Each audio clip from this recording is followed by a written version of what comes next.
Hey losers, good morning. As the arcade cabinet tells us, maybe we can reset and we can get it to do that for everybody right quick. There we go. Yeah, this was the Tekken 1 good morning.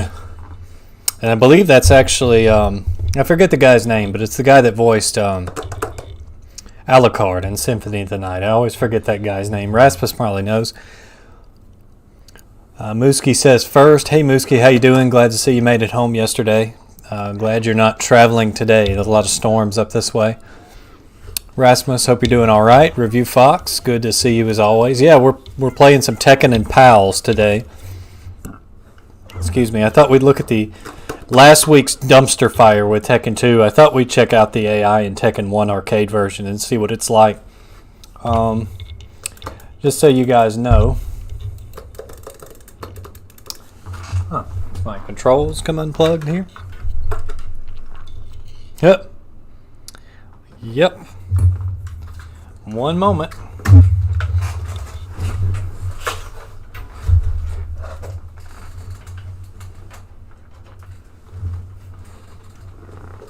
Oh, and we're back. Gonna have to restart. Apparently, at some point, my controller was unplugged. And that's just no good for trying to play some Tekken when your controller has been unplugged.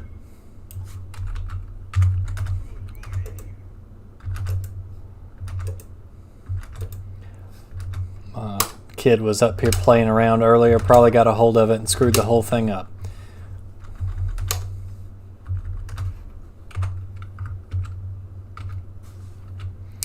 Anyway, we're back. The world of tanks of Raids of Warcraft Shadow Legends comes after Ernest. The PS1 one is super easy. I want to mess around with the arcade one because it's definitely the jankier port. So as you can see, by default they set this thing on hard. Like when you ship this from the factory, it sets on hard. There's only very hard. The later ones have like very hard 1, very hard 2, very hard 3. Don't know what the difference is. I think we'll just try medium. Because the regular Tekken 2 medium was just unbelievably tough. So we'll try. Oh yeah, check this out. The default hit color is not red. It's others. Whatever others is. I guess that's going to be like green or something maybe.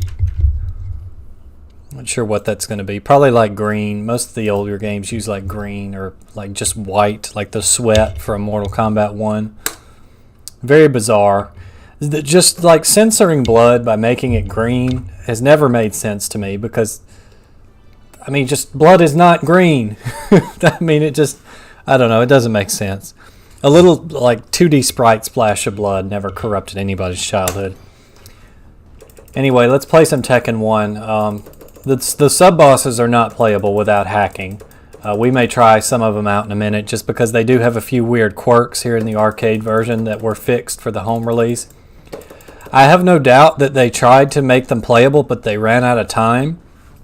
Because if you manage to hack one of the bosses under the select screen and select them, their usage statistics show up fine in the menu. So we can do this kind of goofy Korean jank dash here. Yeah, look at that. Look at my sharp Korean backdash. It's Tekken, of course. We have Moon Jump. Mishima Hell Sweep. I'm just starting out with Kazuya because he's the easiest character to beat this with because it's great mids and other good moves like Twin Pistons here. It's some pretty good Wild Rising moves on Tekken 1 terms anyway. Review Fox with the $5. Oh my gosh, I think that's the first person to ever donate. So I really don't know what to say except thanks very much. And if I had a special emoticon or something, I'd give it to you.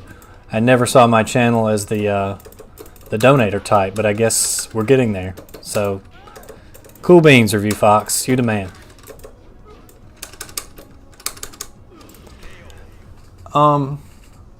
You guys may have noticed I told you I had a different setup. You can see the Tekken poster behind me. So we've ordered, or I've ordered, I don't know who we is, some sound foam for the background. And also by moving into the wall here, as opposed to just like having the empty background behind me, we can do green screen shenanigans. So I will be able to hook the green screen up now that I've got real estate behind me. You want to see the wild card playthrough, Rasmus?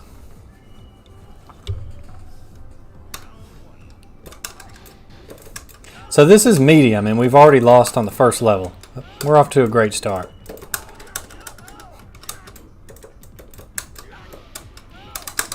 There we go. Wild card is very weird in this game. A lot of the times he just crashes if you try to do too much, but we can try wild card.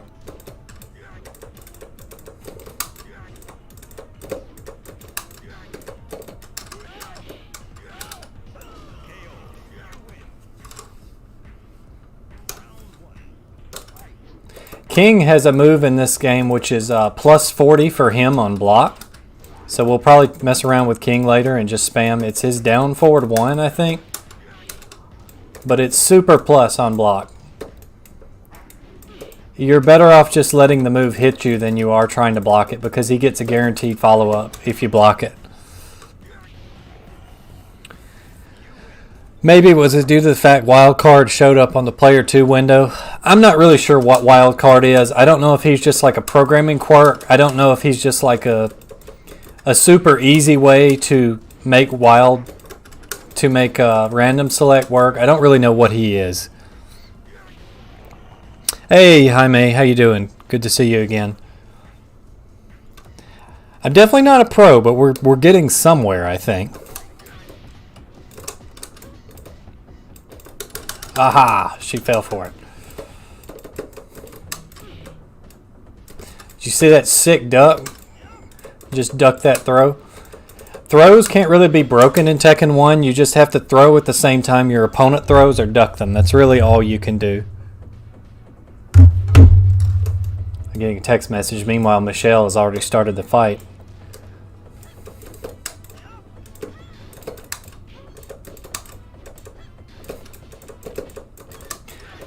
They didn't really understand frames in Tekken 1, because some of the frame advantages characters get in this game is just stupid.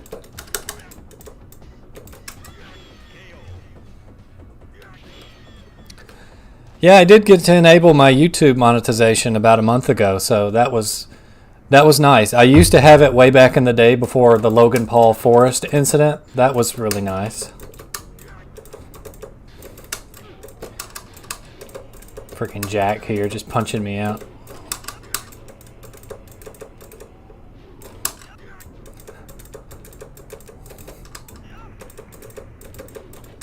Come on.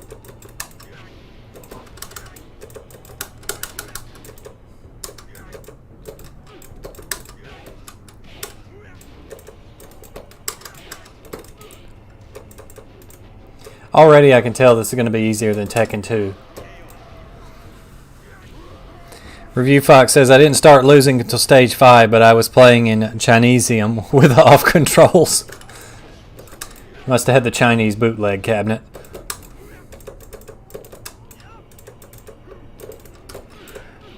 It's funny you should mention bootleg controls and like Chinese cabinets and that type of thing.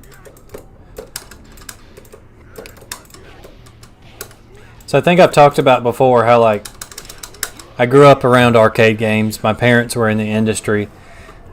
And so like when I would go to like the trade game shows and stuff, I was really young. So like I was a young little kid going to that stuff. So unfortunately I don't remember it other than like specific things as good as I would like to. But I do have dreams about it occasionally. And the one dream I always have is that I've gone to like a trade show or some sort of place with arcade cabinets that I want to play. And I get in there and I'm so excited because I'm going to play something I haven't played in like 20 years in the arcade.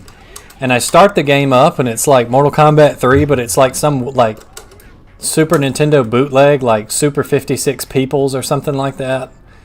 And so it's like, wait a minute, Kentaro isn't playable in the arcade MK. And so I pick him and it's like this really like crappy sprite work.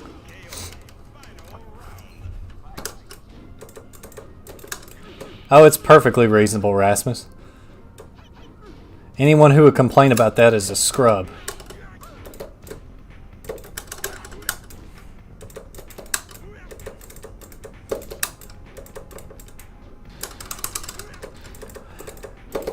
I think the CPU can also ignore some frame advantages too, like on block. We'll see.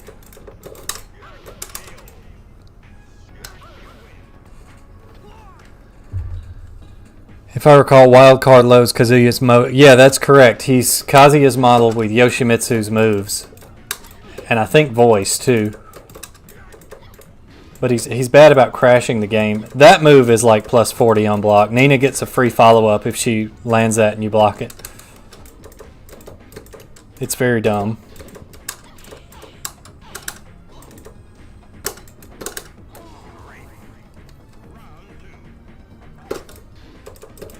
Is that the one on Super Nintendo, Jaime?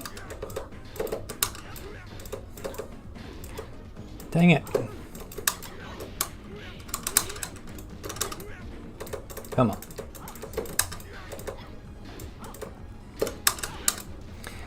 For some reason, that backspring is not full combo punishable like it is in later Tekkens. You just get like a hit, but she's in some sort of like weird float frame, so she just gets knocked back. Poor Paul.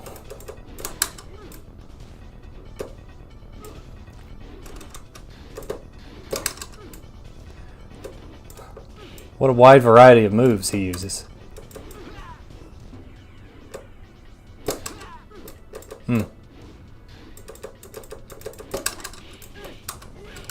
To be fair, everybody's got like 10 moves in this game. Clearly they need to give a plus 40 move to Fakaram or Leroy and that'll fix all the balance issues ever. Yeah, I bet it will.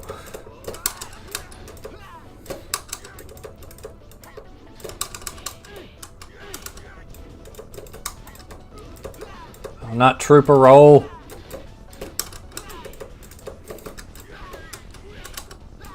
I love Paul's voice in these old games. That, of course, the dude was like 20 years older here, or younger rather.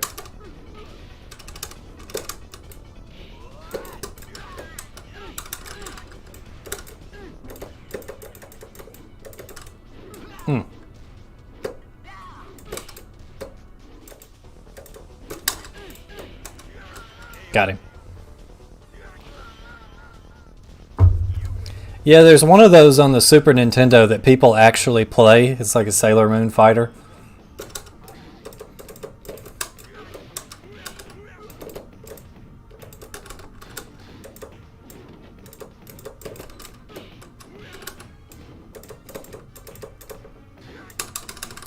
Lee is unfortunately not very dangerous in this game. He's like watered down Law.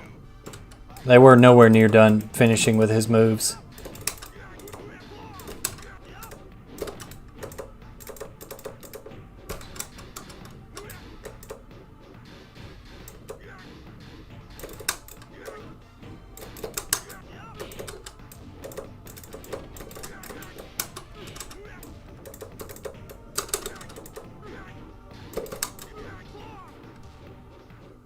He doesn't have laser edge kick. He doesn't have like shin to head kick. He doesn't have any of the good stuff he has in Tekken 2 console.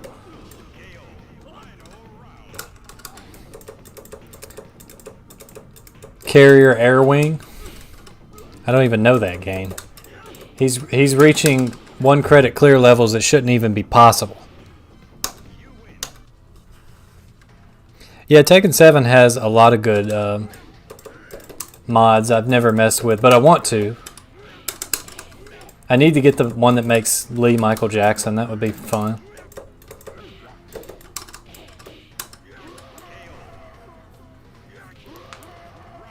Bugged Lee mechanics, yeah. Poor Lee, he's always bugged. They say his down 3 still doesn't hit right in Tekken 1.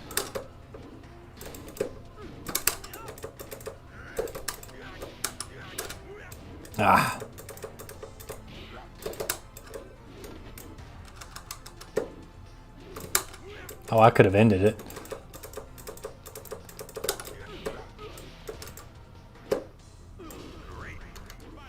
Great.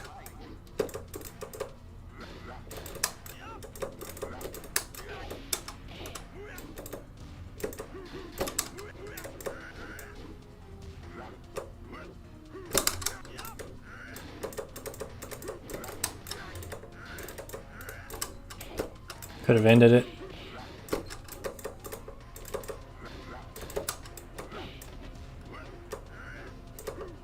Notice that his voice is just Jack.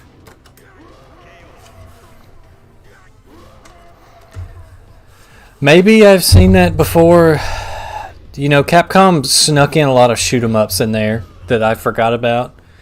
Was 1945, was that a Capcom series? I think that was Capcom. I played a lot of those. I played 19XXX. Oh gosh. 19XX, not XXX, The War Against Destiny. The first one is a completely different game. Don't play that, all right? Don't look that up. You shouldn't mess with that. It's not good. Anyway, look at this nice little replay here. Tekken 1's aesthetic is just so strange compared to the other Tekkens. I mean, look at... I mean, nothing really has credits like this with this like traditional Japanese background. Of course, it was pretty much an entirely different team at this point. Let's see if we can find Harada in the credits.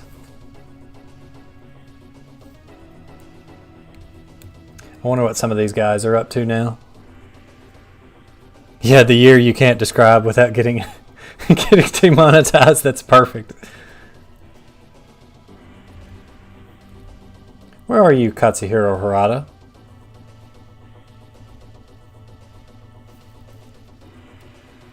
Hajime Nakatani. He had kind of like a completely different direction in mind for Tekken series.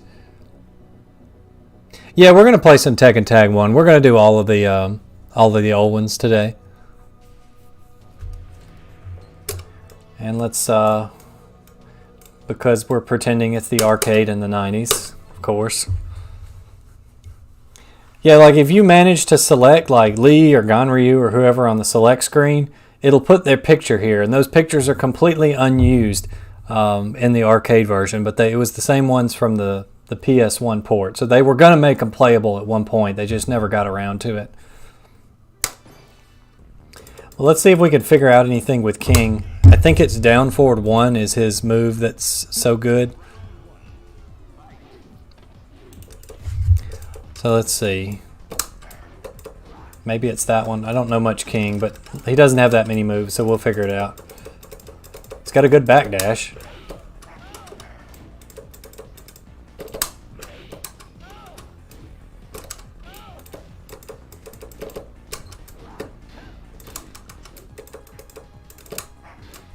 Yeah, see that? If the opponent blocks that, it's a free hit because it's so plus on block. And it's like what, down forward 1? See what else I have. You got this nice little launching uppercut here. He's got the big drop.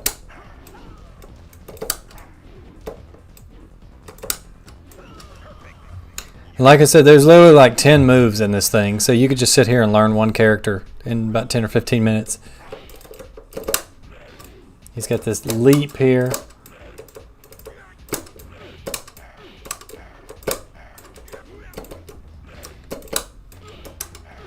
Oh, tell me I can launch.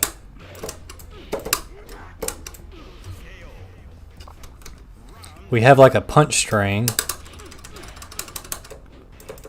That's nice, but I bet those are highs. The computer's going to start ducking those.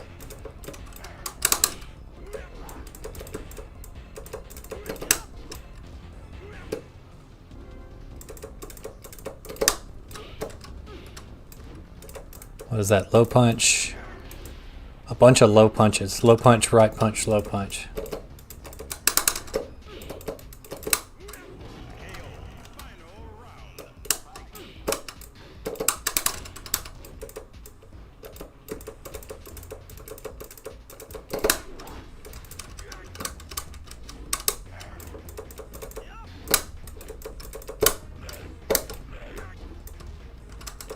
I don't know why that computer just like advances on you when you're down. There's no walls in this game.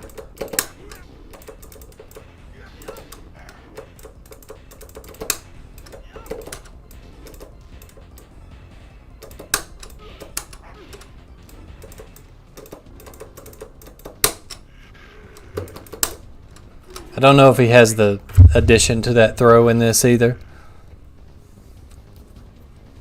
Armor King gets a dragon uppercut for some reason.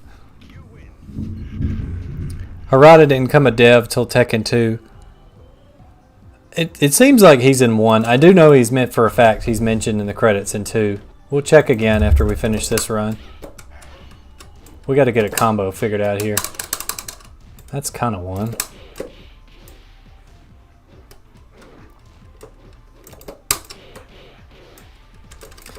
And Michelle, pretty much everything she has in this game is a natural combo. I mean, there's such goofy mechanics in this.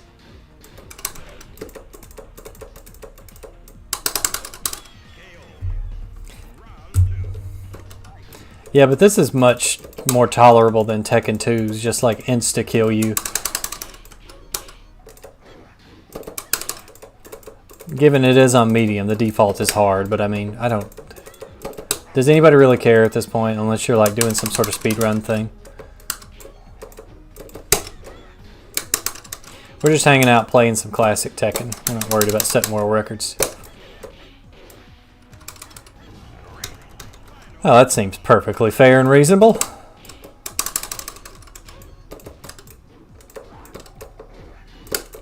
In this game, you pretty much get a guaranteed 1 hit of Oki.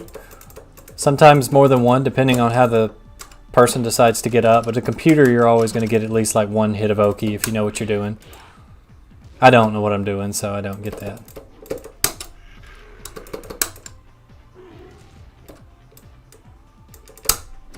Whee!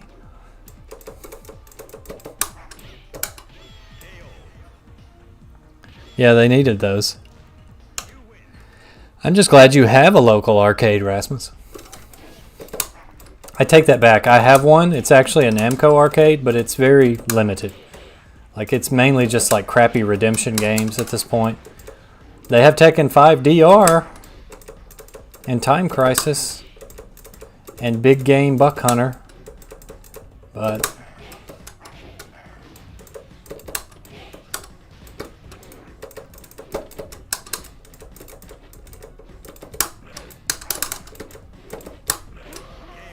just hit him with that down forward 1. That's all you need.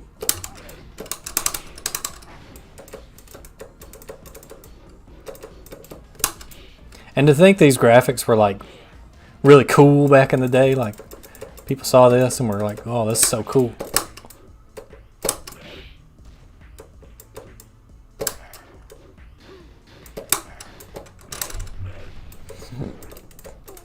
And I wonder if I could just stun him with that and then throw him.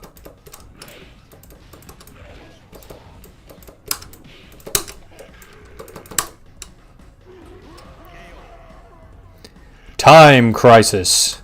Point Blank. Now, there's a series I haven't heard about in a while. I remember GamePro used to cover Point Blank a lot. I want to say that got ported to like PlayStation or something. That's probably what they were talking about.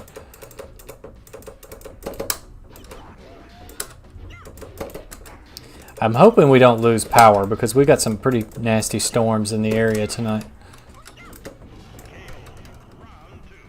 I played an unreleased Dreamcast fighter where at a certain point they refused to let me grab the CPU and teched everything.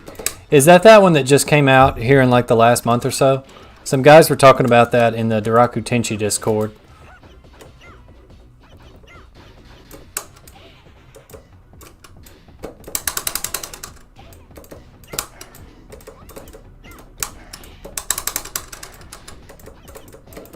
That's a good CPU killer string because it's got that mid hidden in there so they can't just duck you.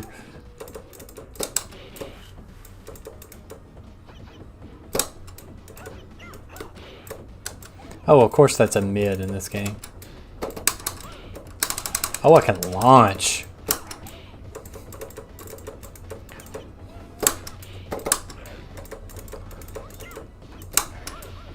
So King is top tier. If he can stun you on block and then launch you. Super Hang On. That's another one of those games I always hear talked about. I've never actually played it. Has he done a one credit clear on the Outfoxies yet? The original Smash Brothers? Yeah, look at that. Just freaking block elbow into launch. Unfortunately, there's no like down, down, 1-2 to that move. I think Armor King has it in the console version.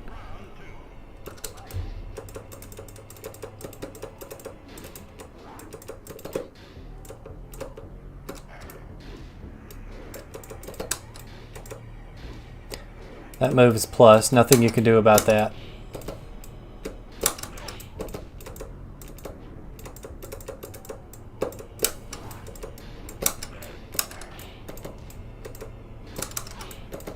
Keep doing it. We're figuring out all the AI exploits tonight, baby.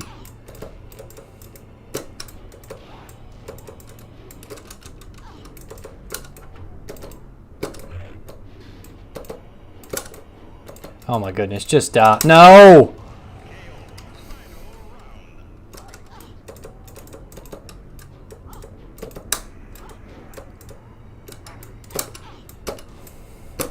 Nina is pretty good in this game because a lot of the stuff that should juggle her just results in her getting knocked back and like falling to the ground, so you can't finish a juggle on her.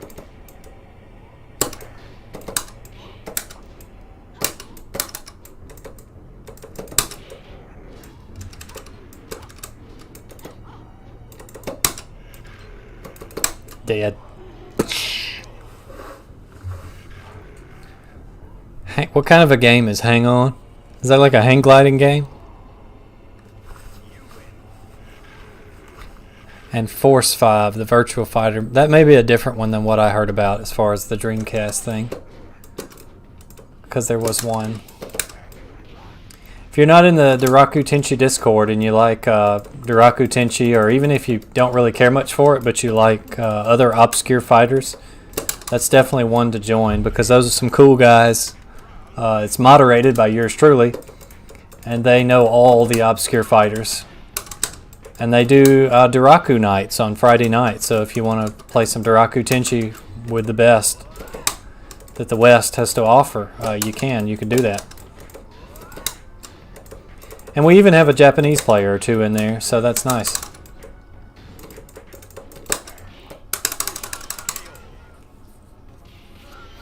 Okay, I got you. Old arcade games have such stupid names sometimes that you have no idea what they're actually about just by listening to them.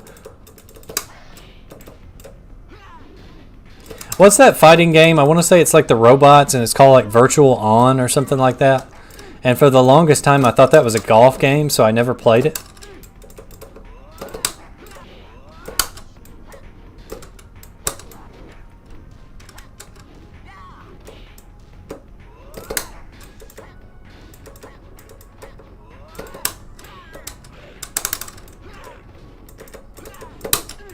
Haha! Yeah, this is much nicer than Tekken 2's AI. Much, much nicer. I guess they thought this was too easy and people were clearing it too much, so they bumped it up really hard.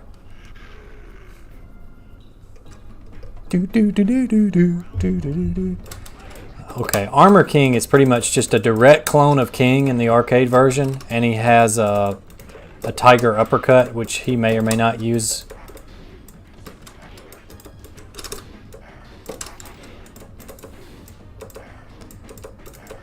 If you had to pick, chat, which would you choose, Armor King or King?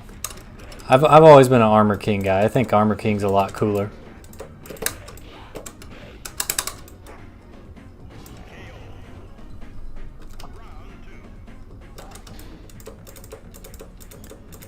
Yeah, I've always heard it's a good game. I just thought it was a golf game for the longest time, so I never played it. Because I thought it was like On the Green or something like that. This Virtual On is a dumb name. If I could have air hit there, it would have been over.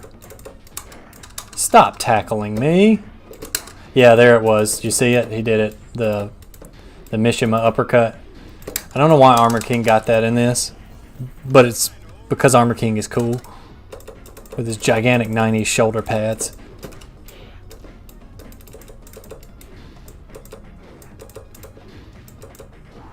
I gotta say, this new desk position is a lot more comfy than the old one, because my office slash recording area tends to get kind of hot, but this is like right under the vent, so it's perfect. Maybe that's why I couldn't beat the Tekken 2 computer. I was just too hot. That's what it was.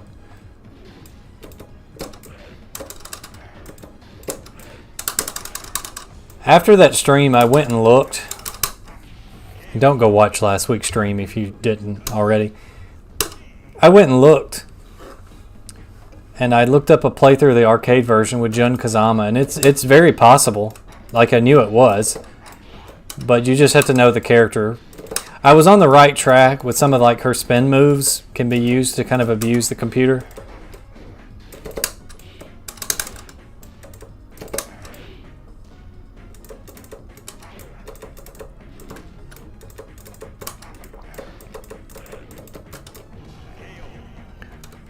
Art of Fighting King. Yeah, it's the All King classic here. Ow. Get up.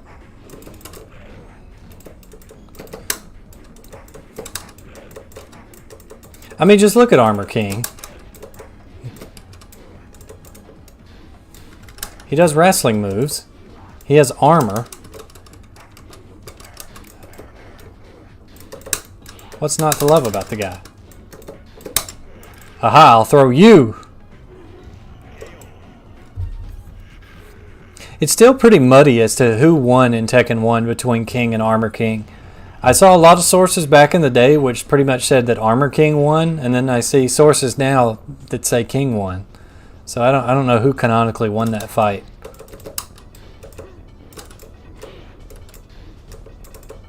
King's ending is canon though.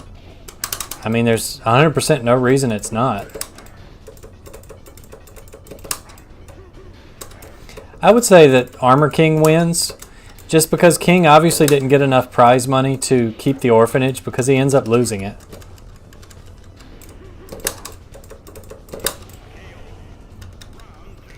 Armor King doesn't have King's Tekken 2 Oh, that's true.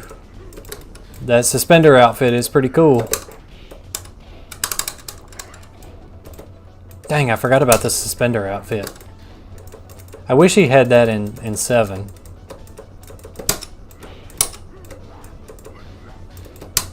King is like stupid good in 7. People sleep on King. He's really good. He has so many moves, so many options. He's got throw mix-ups. He's got a decent neutral game.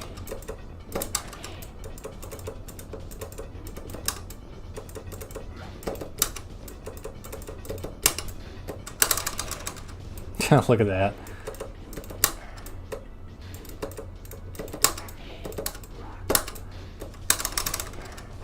Half the time the computer just lets you hit them with it because it's better to get hit with it than it is to block it.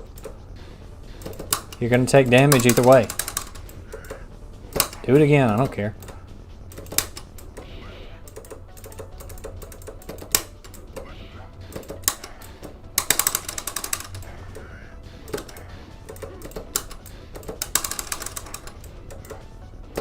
He just did it again. Come on. Back spring kick again, loser. Down 1 to death. Armed King. Yeah, he's a robot. There's an old document out there. It's some of it's canon, some of it's not. Like, go on GameFAQs and look at like Tekken 1, 2, or 3, the FAQ section. And there's like this big story document called Historicum Tekkenus or something like that. And it's got some wild stuff in it, man. Like, he talks about like Kazuya was going to execute Lee, and then Armor King is like, why don't you try that on me? And like how Armor King is like the supernatural being or something. I don't know. It does a really good job of like using your imagination to fill in the gaps with the early Tekken story.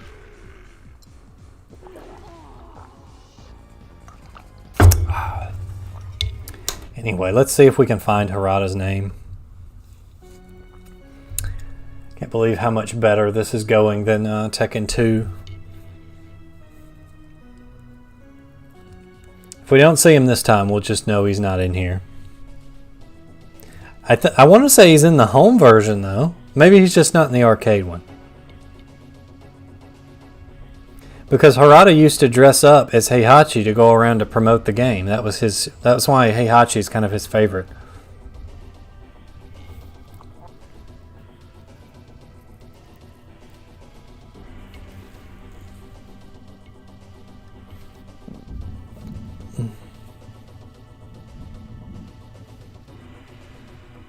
Yeah, and it's such a strong frame trap that he gets a free hit. I don't mind a frame trap, but the fact that he gets a guaranteed follow-up hit. Nina has it too. Yeah, I didn't see Harada. It must just be the home version, or either he's not in this.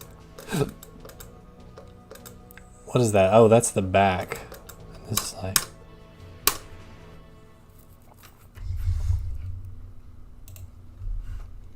Alright, let's try... Let's do one of the sub-bosses. Because they're... Which sub-boss do you guys want to see? You guys are watching, so you get to pick. Which sub-boss do I have to suffer playing as? Who do you guys want to see? We'll do any of them, including Heihachi. Heihachi is pretty much just Kazuya. But he has a few of Jack's moves, I think. Review Fox says Lee. I warn you, he is not as interesting as he is in the console version, but we can do Lee.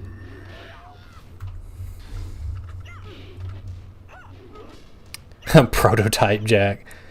We'll play as Ogre when we get to Tekken 3. So you guys want to see Lee and Prototype Jack? Alright, we'll do it. And then Heihachi. Heihachi is super easy. Depending on time, we might do Heihachi. Just because he's so similar to Kazuya. I mean, he's literally Kazuya in this game. So, if I had hacked this properly, we could pick Lee on the select screen, but that's really difficult to do because the character values in Namco arcade games are bonkers. So we'll just pick Kazuya, but magically we'll be Lee. So we have Kazuya's voice. We have Law's 5-punch string. We have no down forward laser kick. We've got that move, which I think is a Kazuya move in early Tekken. We do have this nice little down forward 2 launcher here. Is that, I thought that was the Demon Slayer, but that's just like Laws. Yeah, that's just Laws. Also, Lee's throw in this. He has the Atomic Noogie. Stand up, Michelle. Stop. Stop using G-Clef Cannon.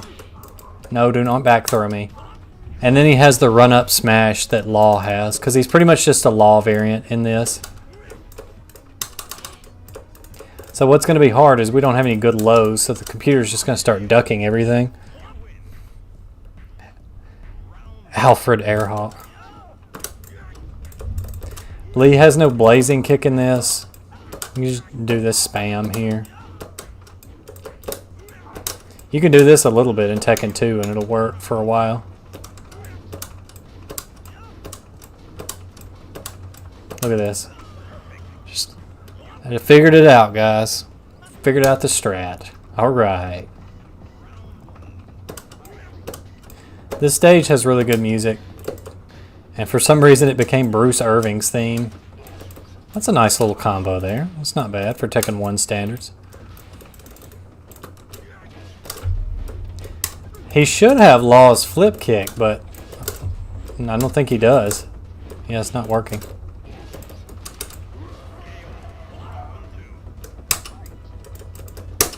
Look at that, just...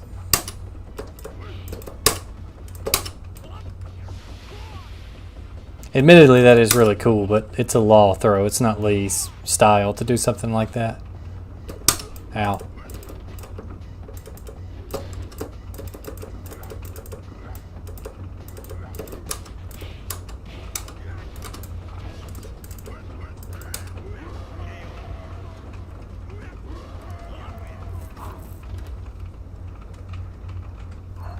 Oh, the game's not on stream. I'm an idiot. Thanks for pointing that out. I'm a moron. You didn't miss much, just me going over Lee's crappy moves. Because again, he was not meant to be playable here. This is some clever hackery. This is about the best combo you're going to get out of Arcade Lee. I was showing you he has Law's throws. If Paul will stop killing me. I said stop killing me, Paul. Get up. Ha! See, I was trying to one jab. I was using him at JDCR Tech. There we go. Yeah, so Lee does have that, the Atomic Noogie. And then that's my failed attempt at Law's run-up throw. But yeah, Lee's pretty bad here.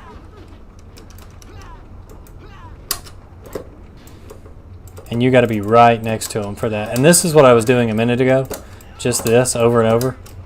I don't know why that works so well, but it does.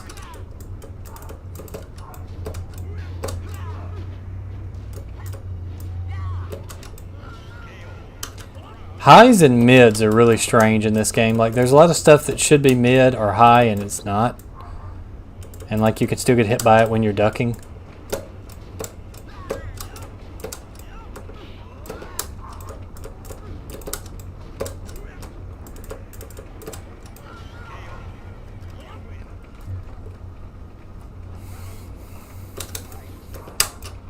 Yeah, see, he has that.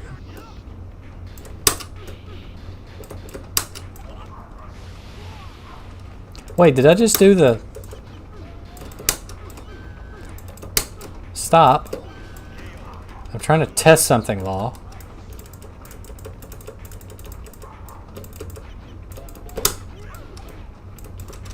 So he has that, which is nice.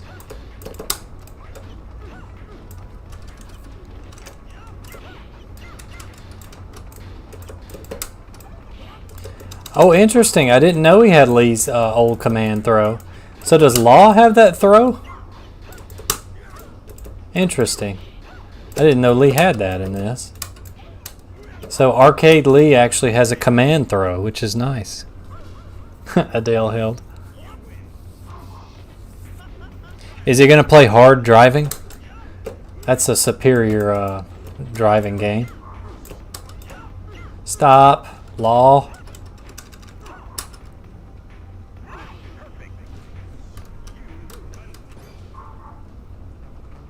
Law's face.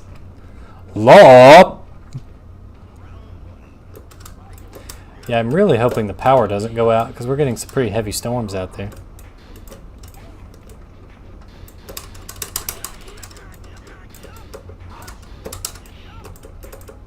This is just a fist fight.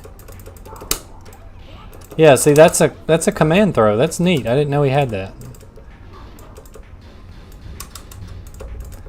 I'm thinking Law may have that same throw in later Tekkens. He may have it in this one.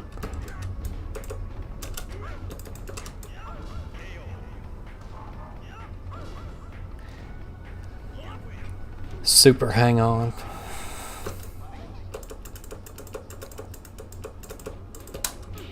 Well, we still got a lot of Tekken to play here, man. I bet he did all the Tekken games already. They're not that hard to one credit clear. Even Tekken 2. Like, there's a video on my channel years and years ago where I beat the arcade version of Tekken 2 with Lee one credit. It's not hard to do. It's annoying, but it's not impossible.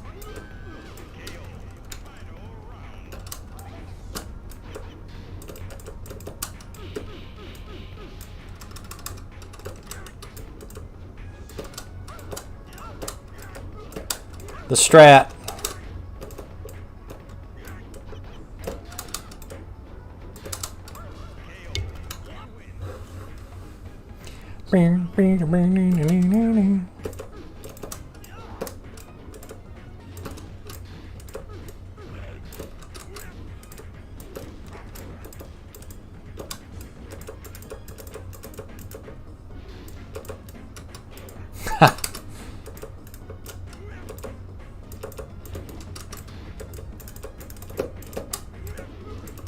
You don't want to get hit by that move because that'll almost insta-kill you. The Frankensteiner.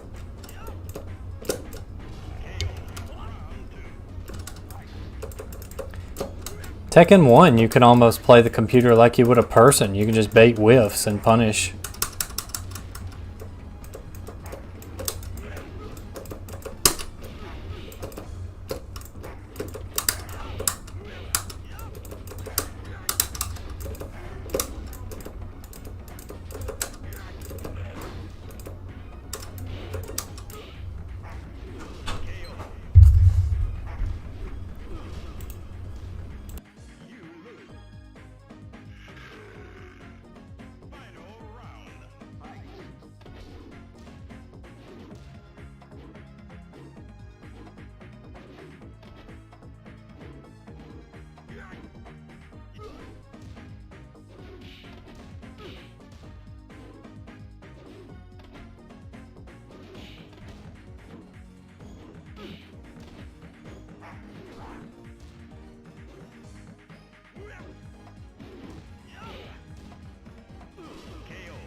I lose. Continue? I guess so.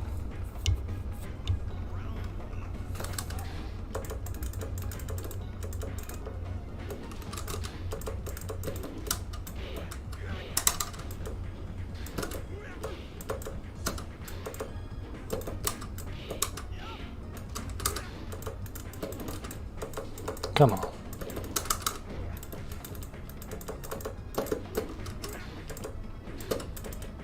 Yeah, that move is stupid plus. I think that's still maybe plus though. The super hang on 1cc, he did it.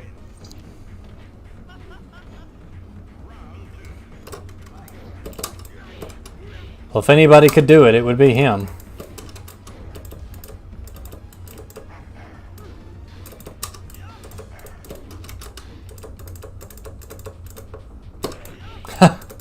It's like, yeah.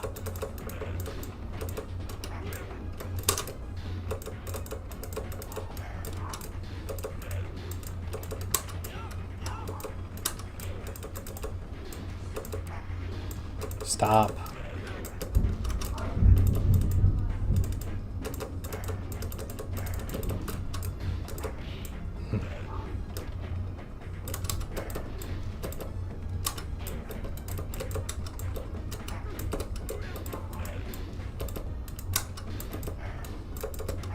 Got him.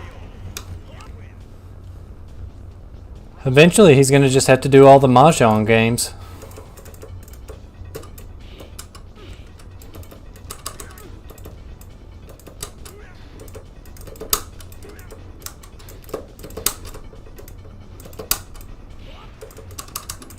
Now that I know Tekken 1 Lee has that move, it's changed my whole thoughts about him. Because it's really good. Fast command throw in a game you can't break throws in.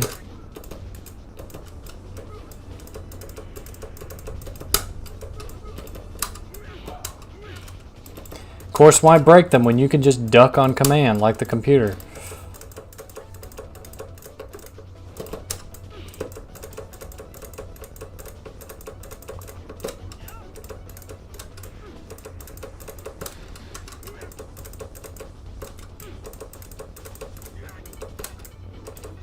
I was doing this kind of in Tekken 2 as well, just the backup, the really quick backdash into down one.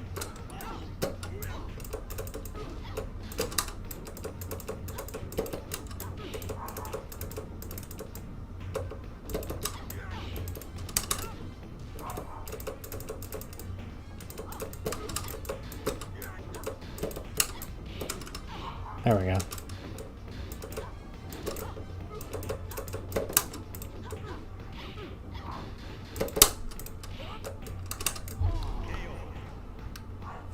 Let's see him one credit clear Shin Megami Tensei.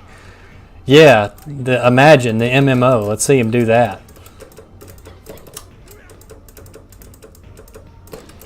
The part of me that hates myself has thought about like trying a speed run of that game. Like some sort of like finish acts 1 through 16 as fast as possible or something like that.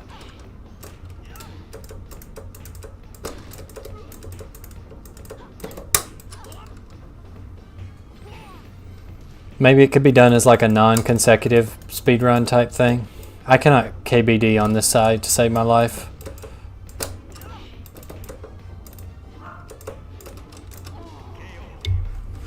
Good thing I didn't have to. Let's go.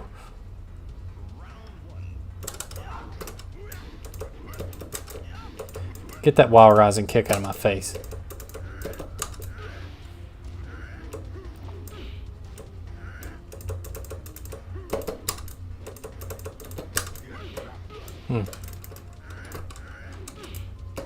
Get up.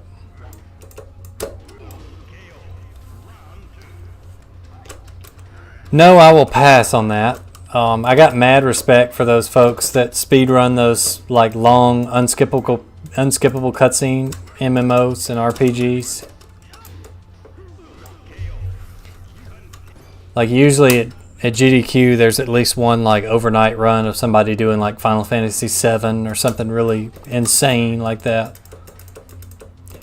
And I got mad respect for people that do those.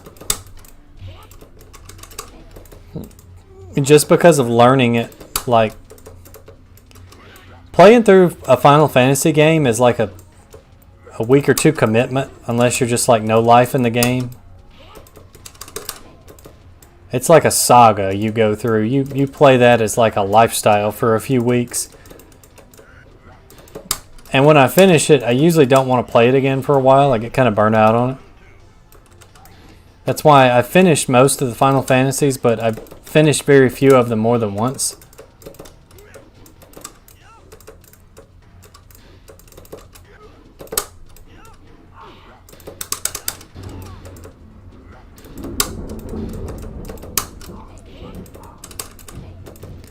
So to have the patience to like learn that game, like okay, today we're gonna work on disc 3, and you know disc 3 may be 10-12 hours. We're gonna learn disc 3 and just learn, play. All right, now we're gonna learn disc 4 and just learn. And speedrunning is not easy. Like the pursuit of perfection and like learning tricks and techniques and setups.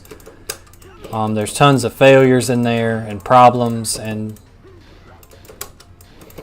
I was going to do a compilation of all the fails I had doing Legacy of Darkness Henry speedruns, but there were just so many I didn't have time to sort through them all. It's like the dumbest stuff will kill your runs.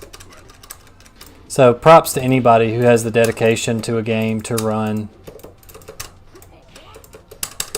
40+ hour games. I tried to do a near perfect run of Final Fantasy V Advanced, fighting all enemies and getting rare drops and magics. And how did it go? No hashtag no life, no problem.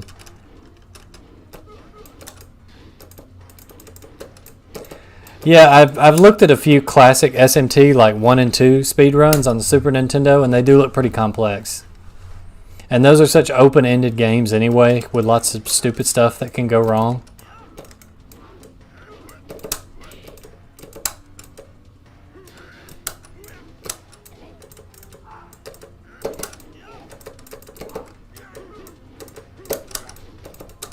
Oh, that launches on counter hit.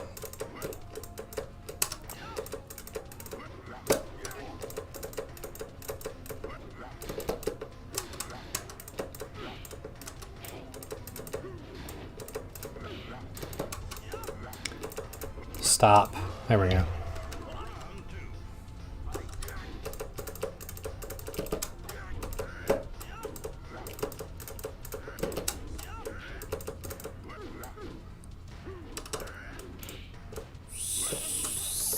Dang it.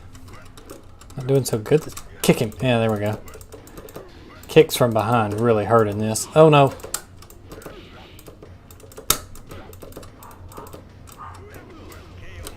Yeah, if I get on that side, I'm out of luck. I can't KBD over there to save my life.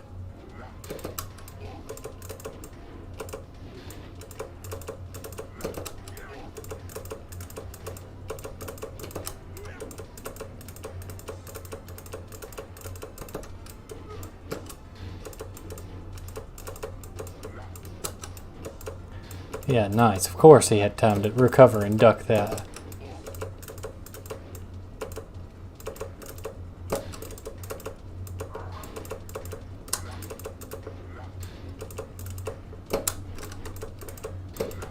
Oh, I was holding back. But not hard enough, apparently.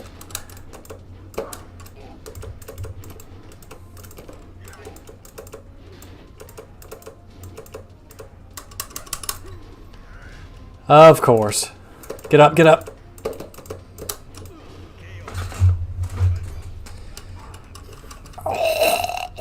Okay.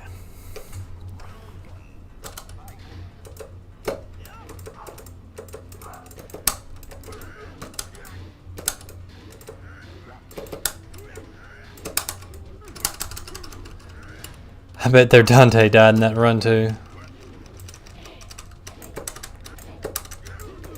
The prospect of beating that game in 11 hours and 24 minutes like makes me physically ill. There's a lot of stuff you just have to memorize, like some of the later dungeons. Pretty annoying.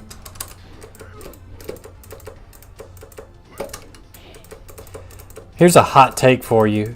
SMT Nocturne HD was not worth the price that you have to pay for it.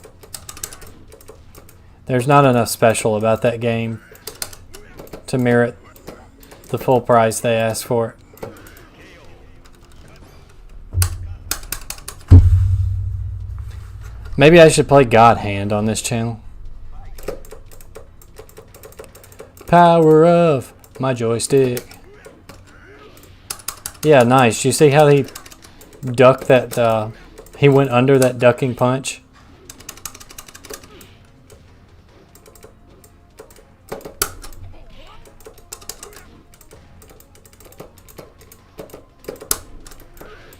Come on, Lee, you couldn't reach an inch more?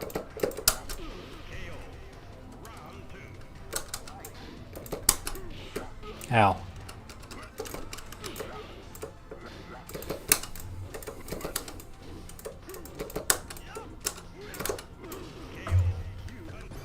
This displeases Trent.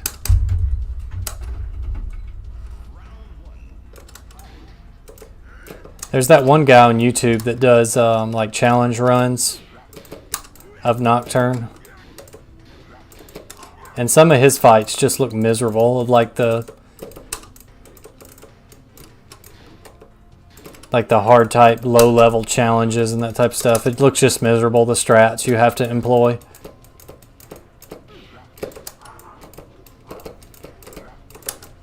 So I don't know if I have the to quote an Earthbound stat, I don't know if I have the guts for that.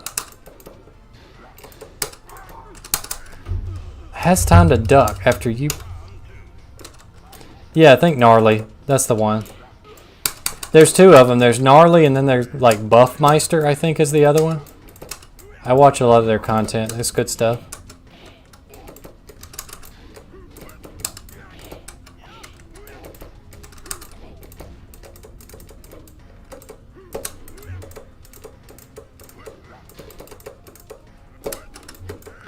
Oh, whatever.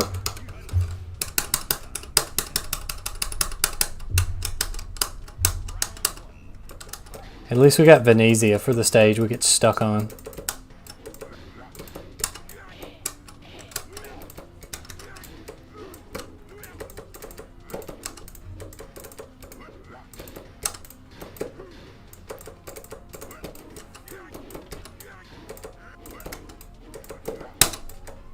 And he threw me.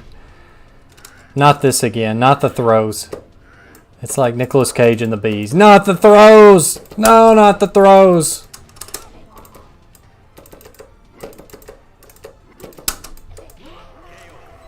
Whoa!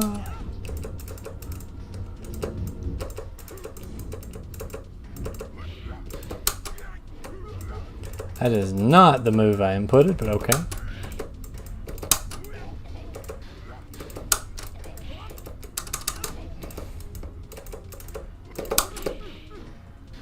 Oh no, it's a 10 hit.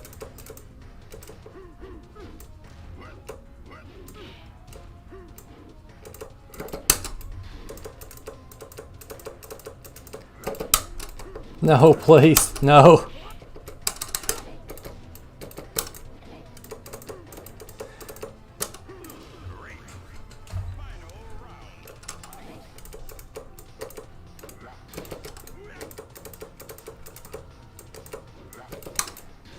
Whatever.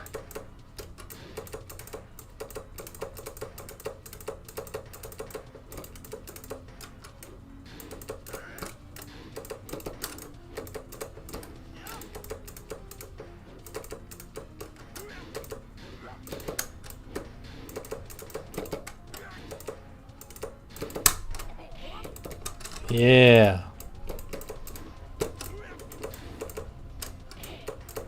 Can't believe that punch worked. Usually they just block that.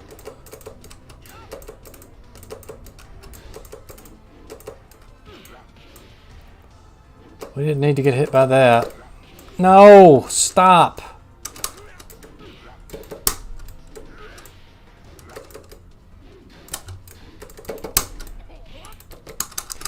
And we're out of freaking time.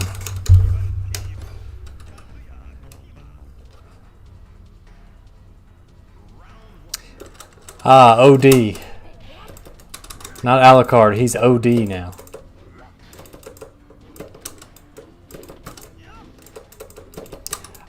I enjoyed Bloodstained, it was good.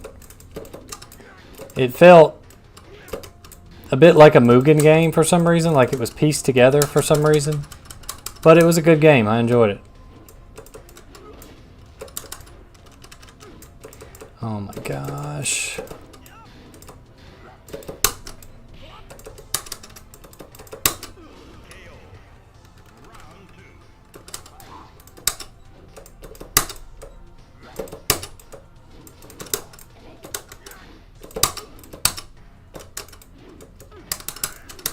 Come on, Heihachi, stop being a jerk.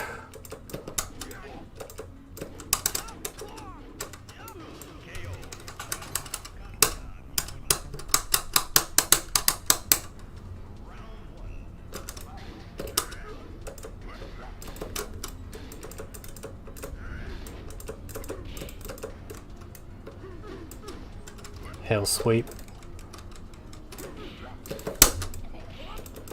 So apparently if you're very fast, you can throw after he does that. Of course, when you get any momentum, he's just going to hell sweep you. Do it again. There we go.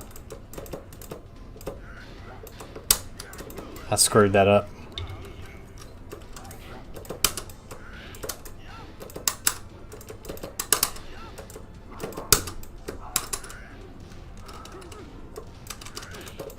Poor Lee has no range on any of his moves, all the way back to Tekken 1 in the arcade. Kinda, yeah, it's just like they went out and took some pictures and like got some JPEGs and slapped them on some geometry, and there you go.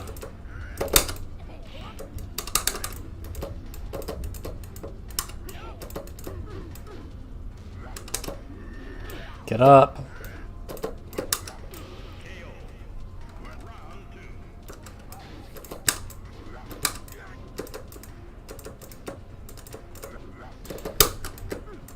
And then he throws me.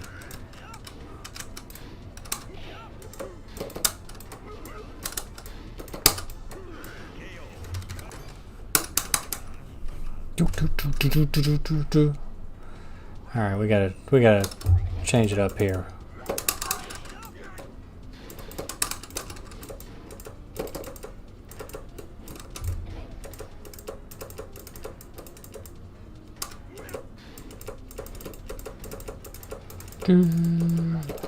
Got him.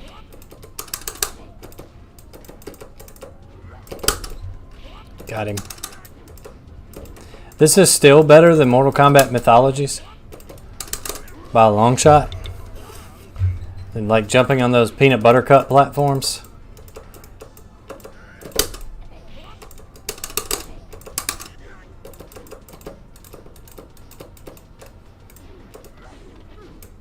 Was holding down.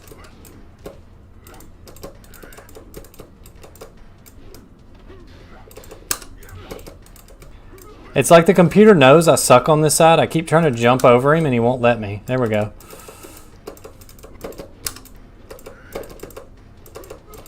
Ow.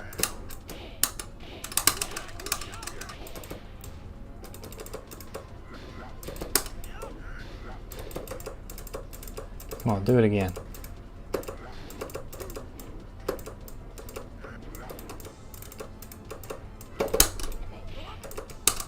Got him. Okay.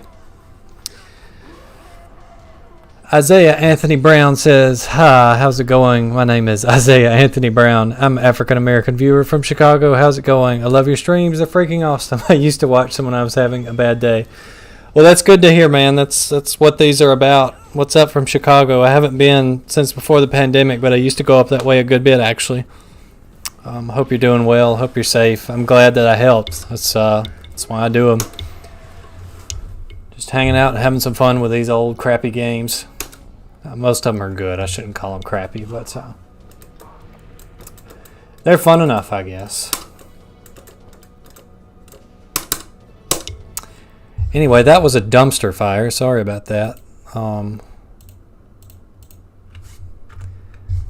Somebody said they wanted Prototype Jack, so we'll do Prototype Jack, and then we'll probably move to Tekken 2 for a little bit. Or maybe Tekken 3, since we did so much Tekken 2 last week. We still got 2 hours, so we got some time to play some Tekken. But let's do Prototype Jack. I don't know anything about Jack, so we're gonna learn as we go. Just figure it out. Remember that old Nickelodeon show, Figure It Out? That's what we're gonna do. Yeah, Mortal Kombat Mythologies is pretty crappy. I'll give you that. So we have G-Clef Cannon. I know that. Which is just like 1-1-1. We've got this nice little combo there. I think he has a generic down forward 2 launch. If Michelle would stop frame trapping me. He has a crappy throw because it's just the fall down throw, and it's like, please hit me out of this animation. And then he takes 10 years to stand back up. Fortunately, we could punish that. Yeah, McDonald's is scary enough without somebody saying they're gonna knock you out. Oh, look at that sick duck. That was completely on purpose. That was not an accident.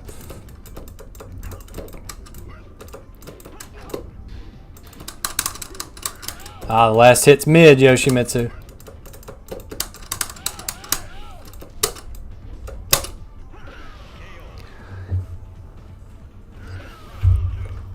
Yeah, I don't know what.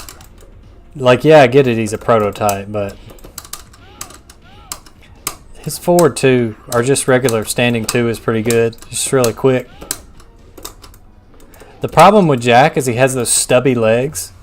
And I guess Prototype Jack is a little bit better, but regular Jack, just really stubby legs. Look at that big upper body.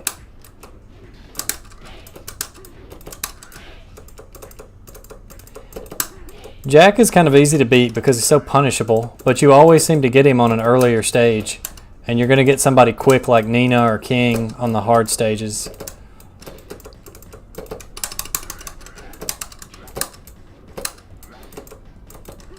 Whoa. Come on.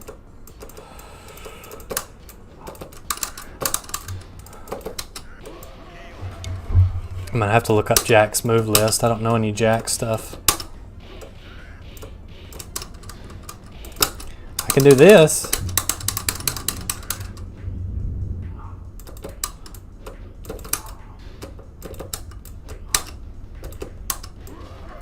Yeah, I just got perfected. It probably wouldn't be that hard either. Jack's kind of dumb. Let's see, Jack. And I've got Prototype Jack, who's like the dumb version.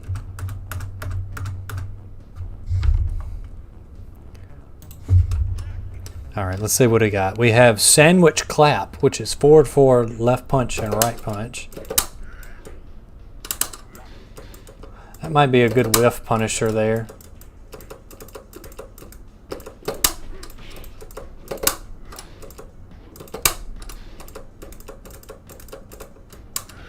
If my backdash wasn't awful, which it is.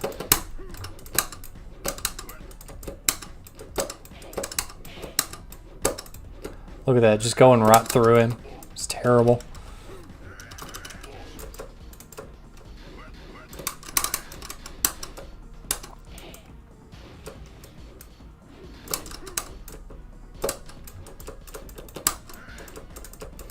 Prototype Jack could have hitbox issues for all I know, since you're not even supposed to use him. Oh, how did that hit?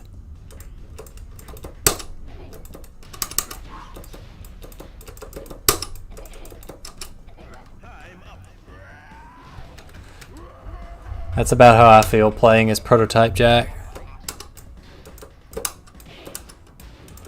What else we got? Back, down, forward, right punch. So what is that? Like a...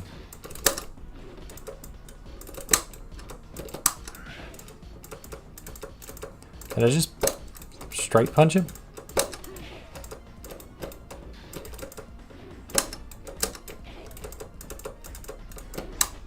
There we go.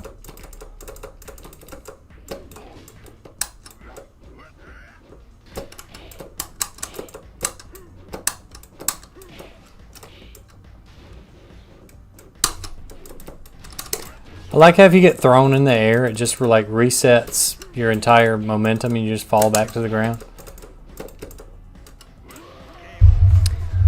So he has a power punch. What is that? Elbow rush, right punch, left punch.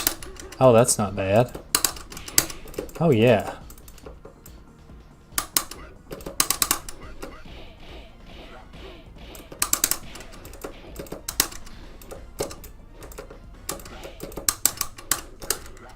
Oh yeah, I'll jump over you.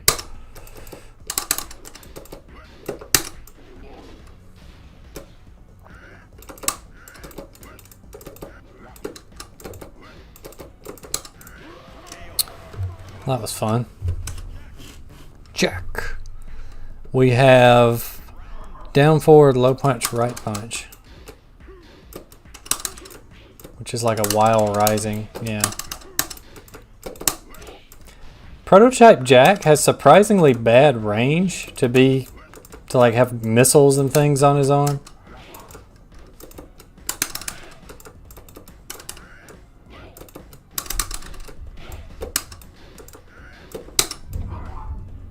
Avoid this.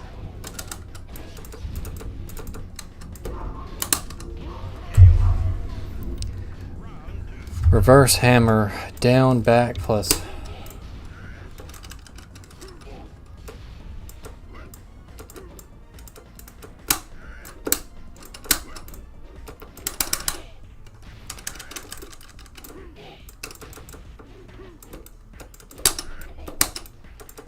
That throw just completely vanished into thin air.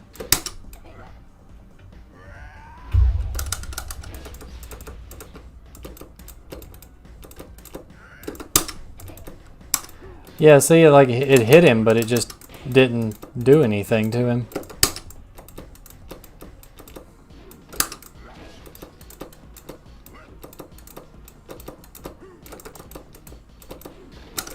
Oh, I didn't know he was going to punch. I thought I could just kick him.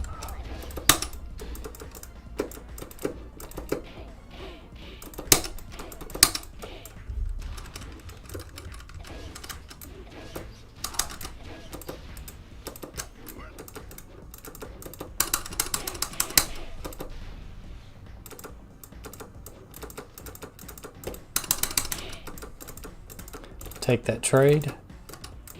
Okay.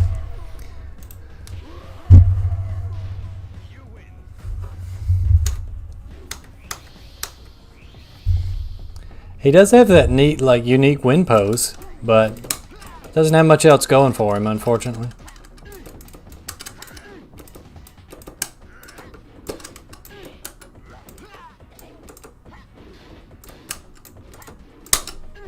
Get thrown, Paul.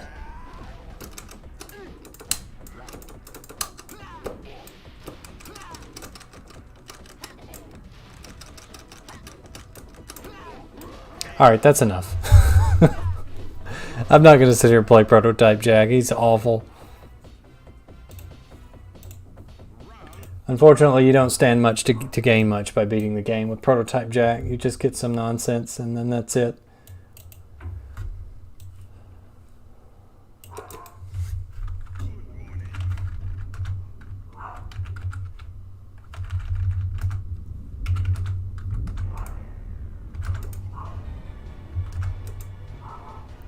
Prototype Jack has pretty much been awful in every Tekken that he has been in.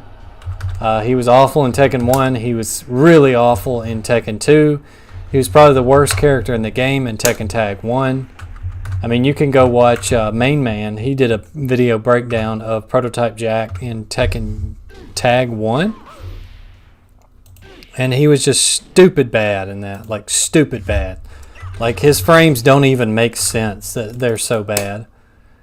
So yeah, we'll turn this to easy, and we'll still probably just be getting killed. But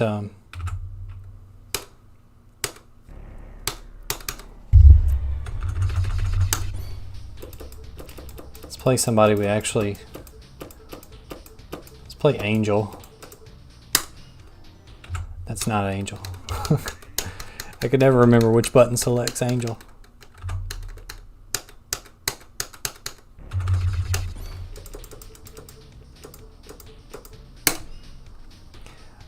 Not that one.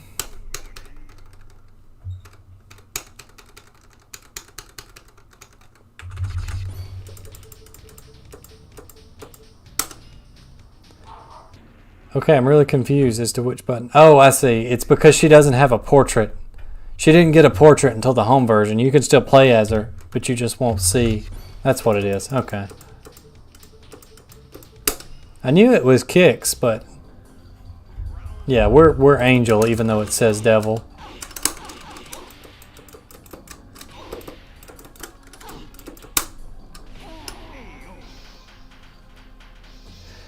No, Rasmus, unfortunately, he does not have a plus 40 move. He was gone too soon.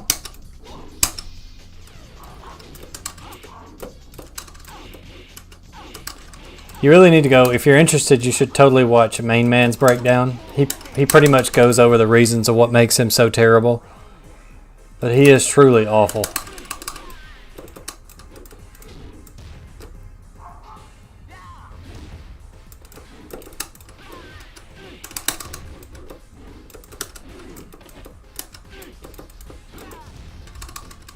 Paul had the best music in the game, by the way. It's not debatable.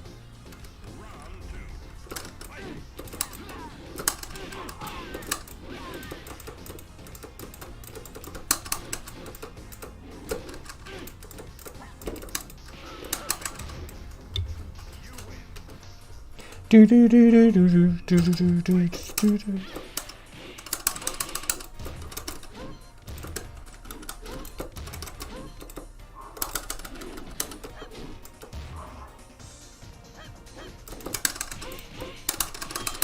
There we go.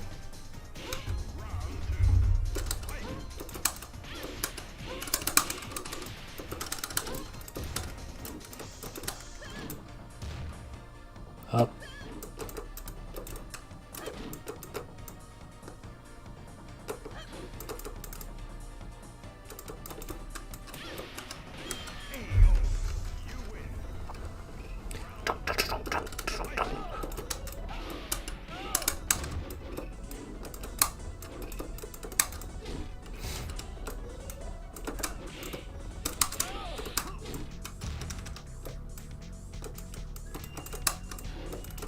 I wish they'd port all the old Tekkens to PC. I'd straight up buy them again. Even if it was just like an arcade collection with like all the arcade versions, I'd still buy it. Just to have them on Steam.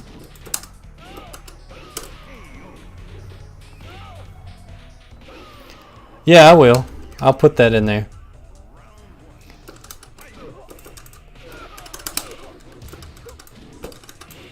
Like, just, he's almost as bad as Tag 2 Angel. Tag 2 Angel is really bad. Which is a shame because she was a DLC character. I mean, she was free, but she was still like a downloadable character. And it was the first time Angel has been in Tekken in years. but she's really bad. She's basically like a bad version of Kazuya. Or maybe Devil Jin, I don't remember. I can't believe that hit. Usually they'll back throw you.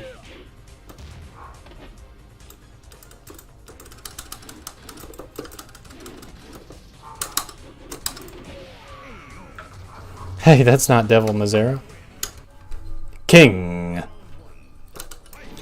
Sometimes I like to practice saying all the fighter names, like from later games, as if I were Robert Belgrade in this game. Christy Monteiro. Here's another Tekken 7. Gigas.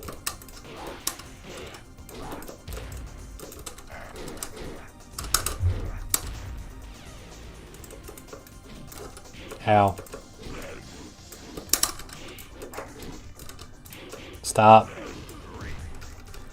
Get those alley kicks out of here, King. This ain't Tekken 7 online.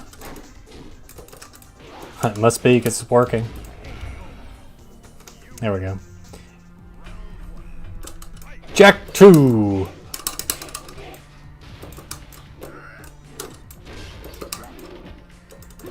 Dang, I almost got a back throw on him. He stayed turned around so long. No!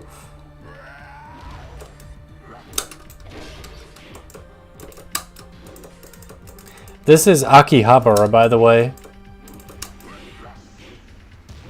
In the background, despite Jack supposed to be being from Russia, this is Akihabara in the background.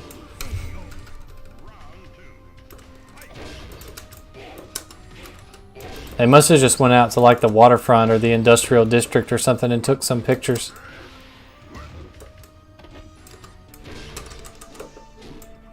I would like to figure out where all the background images came from at some point. Oh yeah, whatever.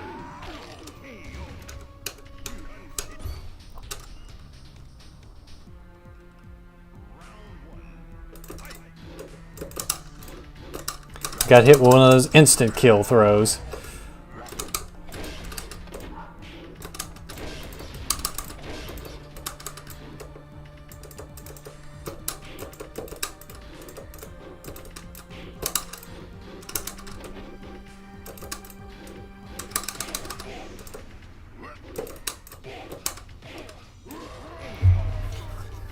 The face laser beam. How old was I in Japan? You mean when I went to Japan? Oh, I was a high schooler. That was a long time ago. I did go through Tokyo, but I didn't get to stay and like see it or anything.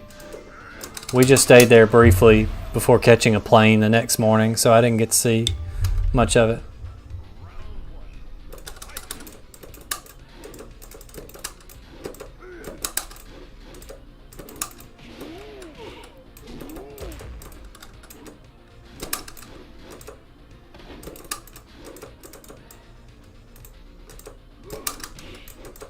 Well, the first hit hits, but the second one whiffs, so he gets a free grab. That's great.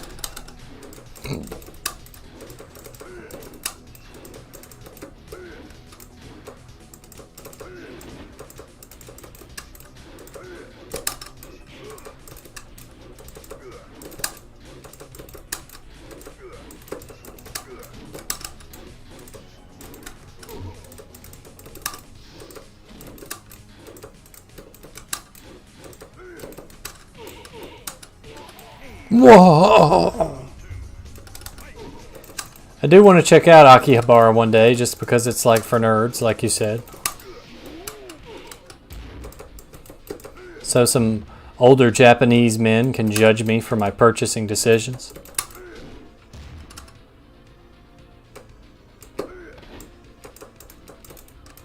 It's like, why is this fool buying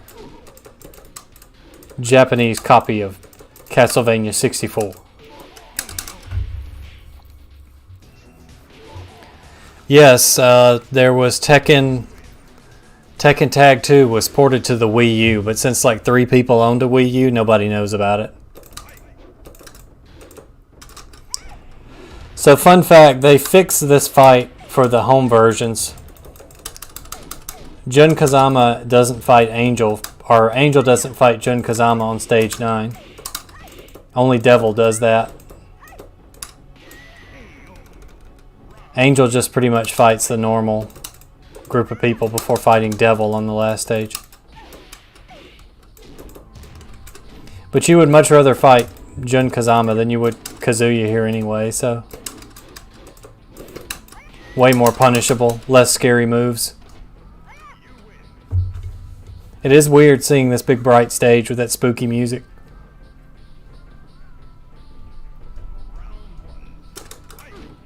That's a deep discussion. I try to stray away from such issues on my channel. I have seen the pictures of like for example, Japan has the onsen, like the Japanese bathhouse, and you'll still find the one today that says stuff like, you know, no whites and that kind of thing. It is very much a very inside group, outside group culture, if that makes sense. So you will definitely feel like you're a foreigner while you're there. I definitely did. Not only just like your physical appearance, like if you're physically different, because I mean like all the Japanese citizens, I mean dark hair, Asian skin, and then there's you being a blonde, tall, blue-eyed white guy, or was in my case. So you will feel different. And depending on how big or small the area you go to is, you may get more or less looks. Like our school wasn't the biggest, but it wasn't the smallest, so most of them had seen foreigners. But I would still get like the girls come up to me after practice and say like, oh, you know, is your hair real? Do you dye your hair? Do you wear color contacts? I don't know if it's necessarily racism. It's just an outsider is such a foreign concept to certain parts of the country, or at least that's how I felt. It could be completely different now or in reality. Oh, you don't have to be sorry. It wasn't a bad experience at all. And no, it's not taboo. I think we should talk about this stuff more as a culture. It's just we're like, everybody's so afraid of like getting canceled and what other people think that we can't even have tough discussions anymore. You know, there's the old saying, like, you shouldn't talk about politics or religion. Maybe we should, but we should just talk about them correctly. I think that would be better if we would talk about them correctly and talk about them civilly. But that's not what gets views. Arguments and drama and all that gets views, so...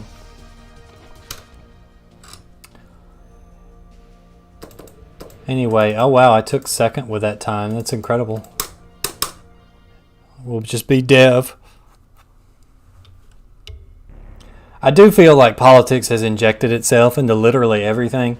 And it's not that I don't agree with like free speech or like, you know, you might even call me a hypocrite because I say I don't really talk about it on here.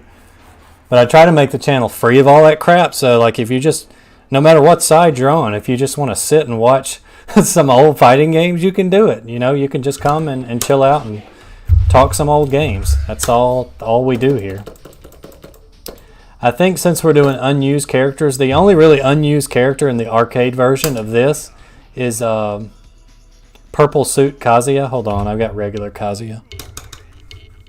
If you use cheats to unlock all the characters, because of the way the time release works, you can actually trick the game into giving you Purple Suit Kazuya. Yeah, here he is. Normally the player can't play as him.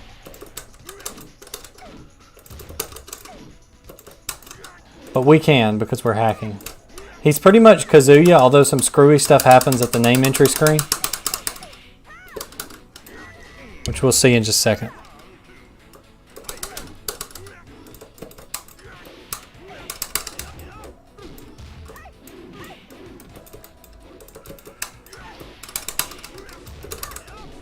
But he's like a better devil without the laser beams.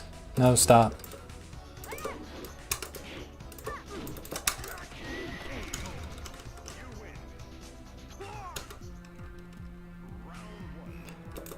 But a matchup like Jack, he's just going to eat alive.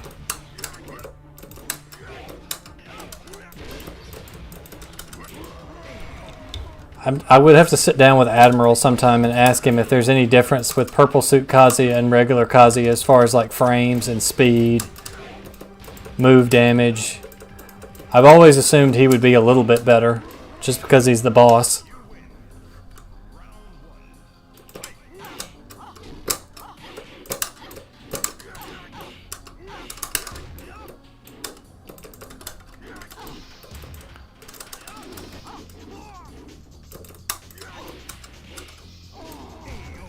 That's such good damage.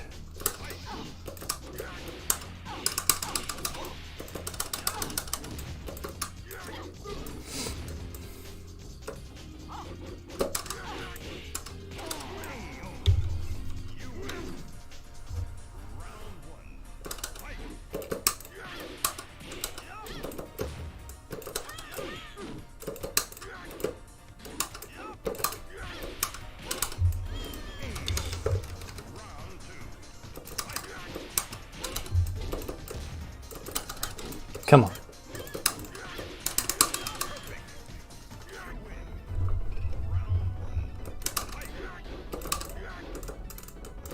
I should do a playthrough of Tekken 3 as Sake. I think he's just like Jin, though.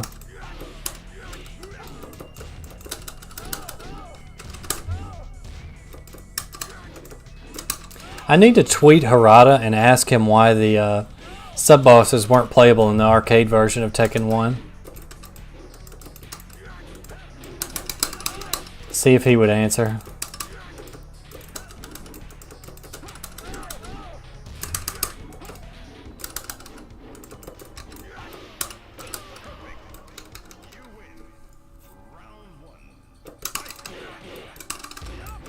Yeah, Tekken 3 has some unused characters in the code, but unfortunately there's no like models. They all just use other characters' assets.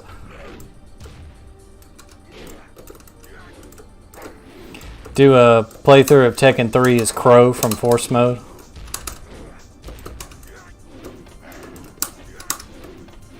Oh, they got Frankensteinered. Oh, what the heck?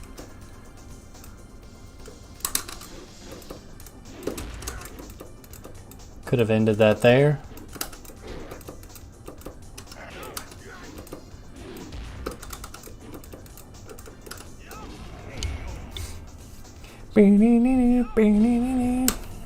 I would like to know what cathedral they use for the background here.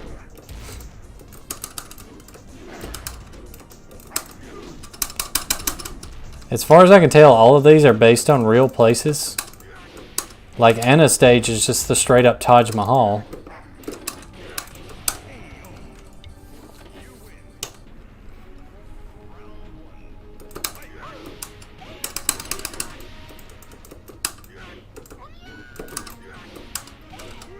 Gosh, his punishes are so good in this. Just twin piston and hell sweep, that's all you need. And then getting atomic noogie by law.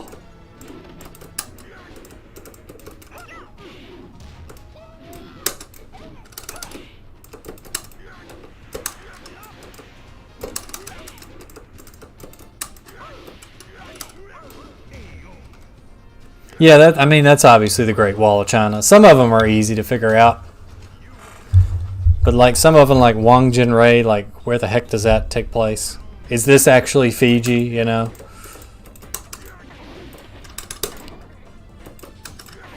It's interesting to me that Purple Suit Kazuya is normally unplayable, but they did get all his like sub-bosses and stuff right. Because like if you use the sub-bosses in Tekken 1 arcade, they just have like random layouts. They don't fight particular characters on certain stages.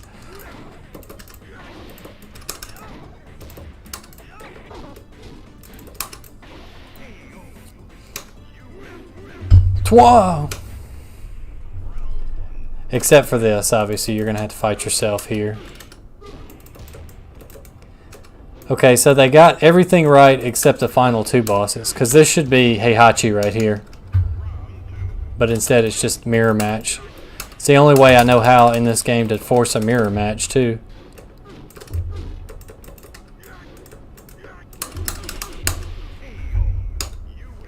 Easy peasy.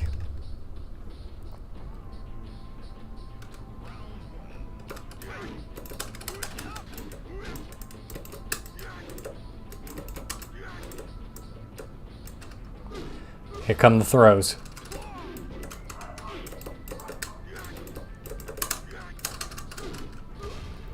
Roger versus Roger Smith. We have come to terms. Hey, Big O was legit. So if you know Big O, you must be cool, a cool guy.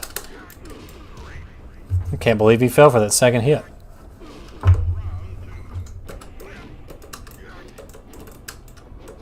Big O was like one of my, like everybody has their Adult Swim anime that they liked and they thought they were cool because they got to watch, and that was me.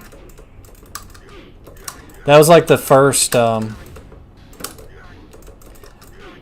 summer maybe that, I don't remember, timelines are weird, but it was one of the first summers that I was old enough to really stay up late by myself without parental intervention, and I also didn't have anywhere to be the next morning because it was summer, so that was nice.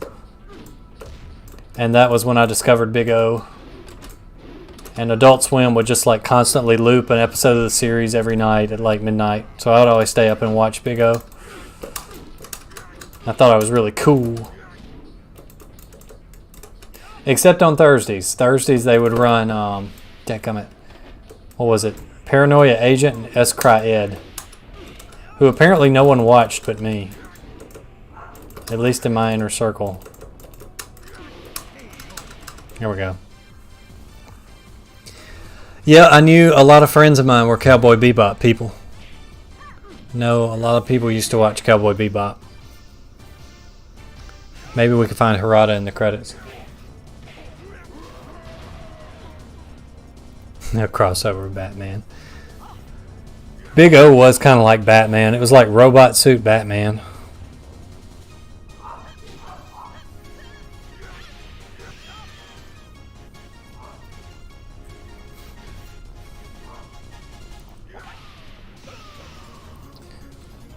Where are you at, Harada?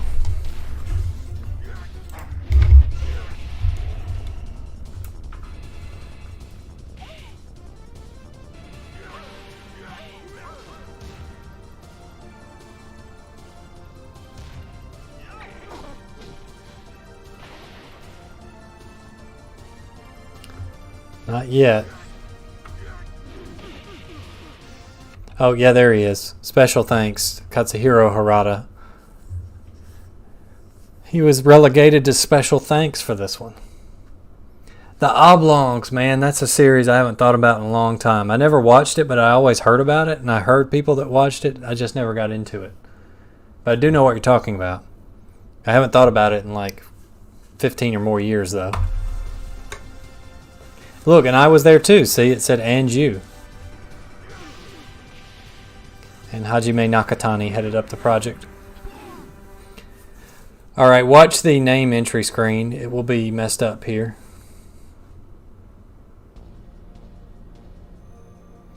See, for some reason, Purple Suit Kazuya messes with the game. And you can move it, but you can't see what you're doing. So we'll just enter in something random there. I liked Paranoia Agent. It was more of a slow burn type thing, though. The whole idea with Paranoia Agent was like a psychological thriller, like try to figure out what's going on by the end of it. You had to stick around for the long haul to appreciate that, I think.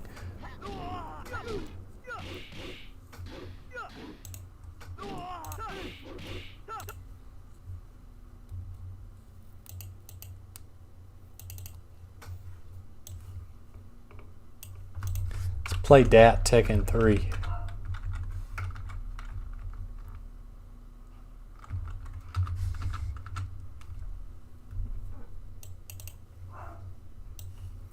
Hopefully the controls will work.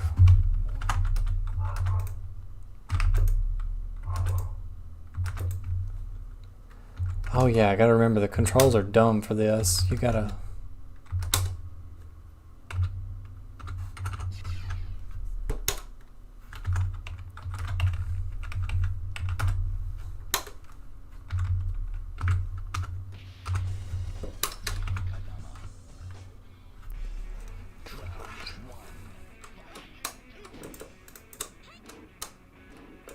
Okay, we got it.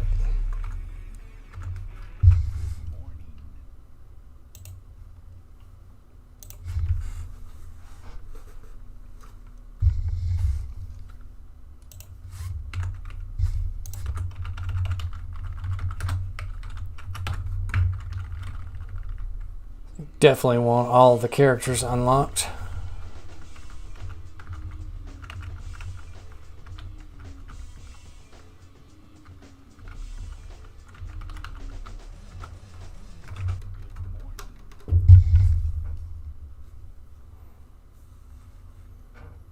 I've heard of Trinity Blood. I never watched it.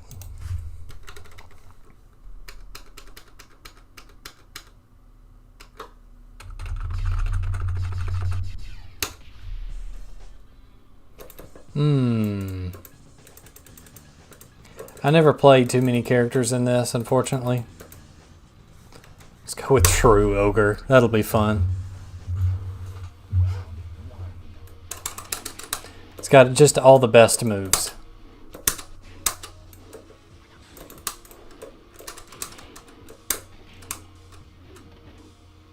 And he can literally set you on fire.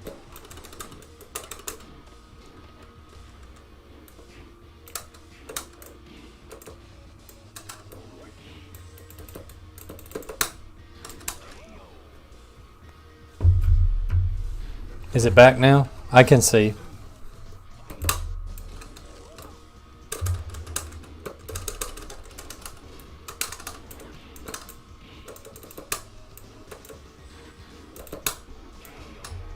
At the range on that move.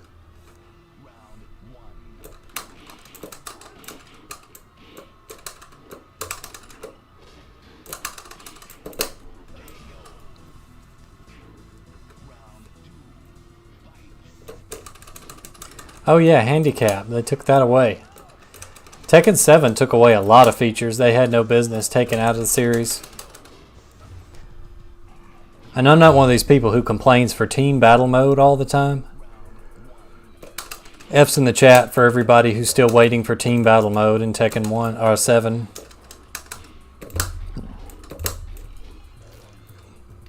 And I don't think Waning Moon is even in the game anymore because Wang's not there.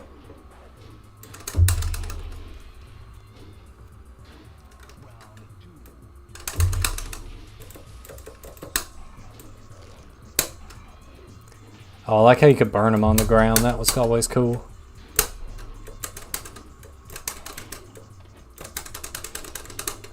He has that Heihachi whirlwind kick combo.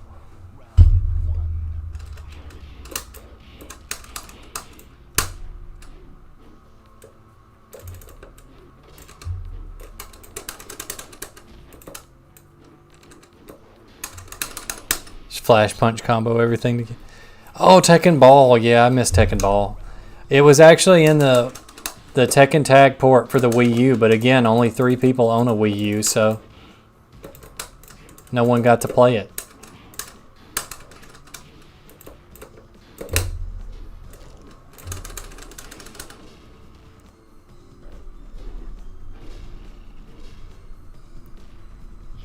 Yeah, that is true. We got Tekken Bowl. Tekken Bowl is kind of lame now. I don't know. Like, everybody's animations and things are the same.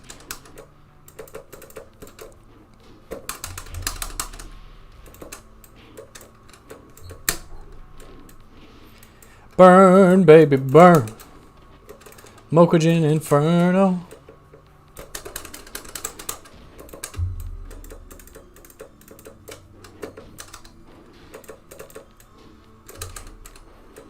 Imagine losing to Mokujin.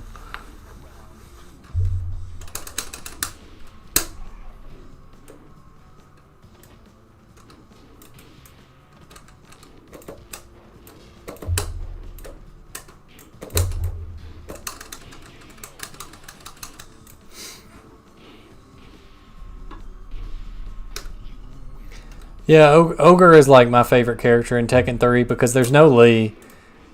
And basically all the characters that I liked from Tekken 2 got taken out. So I just play Ogre because he's like top tier, he's fun to use, he's extremely goofy. He's It's very weird compared to everybody else.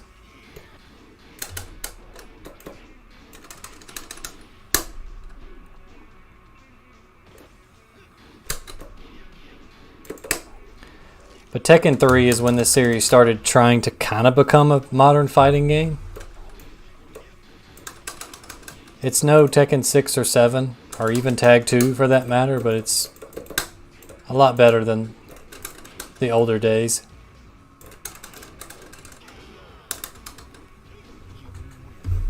It's the first Tekken that feels really modern. Like the Tekken 1 and 2 are very much like that old... I don't know what it is about all the old school fighting games, the 3D ones. They're all basically like that Fighting Vipers, Last Bronx, like that really slow, restricted movement style. And there's like the big moon jumps in the air.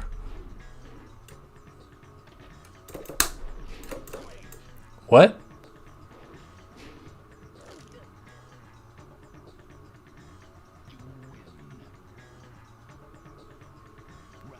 I think Nina got screwed on that one.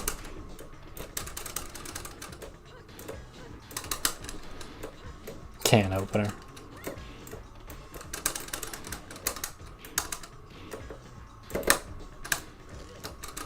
I've never looked into the properties of that move to see how you really are supposed to dodge that. I think it's a low. And it's one of those where it doesn't look like you can duck and block, but you can. I would have to load up Tekken 2 or Tag 2 to figure it out. So there's no real training mode on this.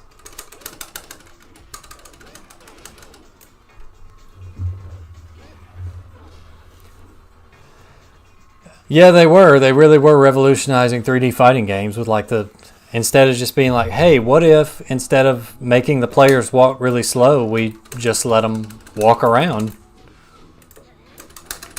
It's like a lot of the best games have come from that kind of... I don't know what you'd call it. It's not like innovation. It is innovation, but it's not, right? Like it makes perfect sense, but it doesn't. It's almost like they made those old fighters really slow and clunky just because they thought that's why it had to be, until somebody finally said, hey, why don't we just let them move around? What would it hurt? And they're like, oh, this is fun. Ling Xiaoyu, the bane of my existence since 1994.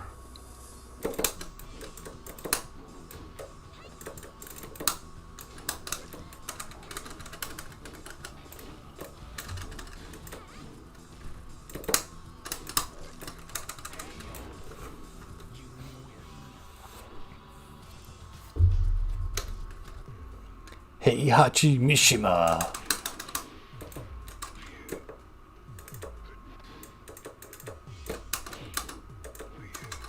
The atomic noogie on Ogre. Oh, good luck getting off the ground.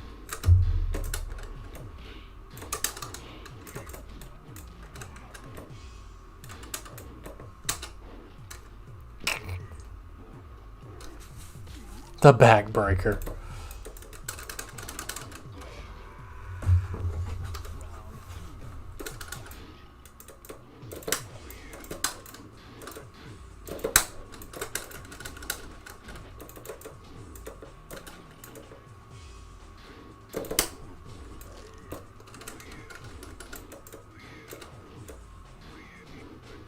That just fuzzy guard that?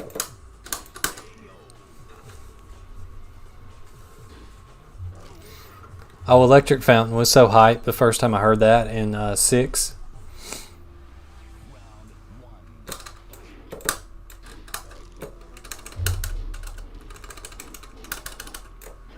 Oh, he's gonna grab me now.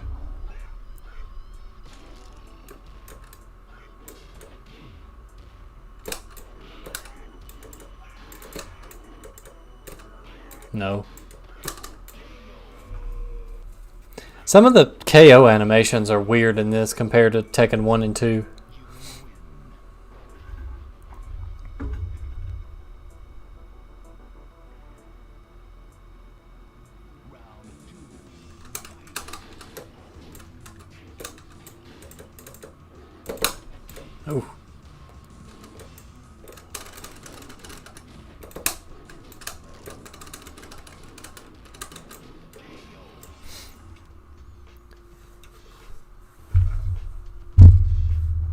Weird Guys. That's one game I never played.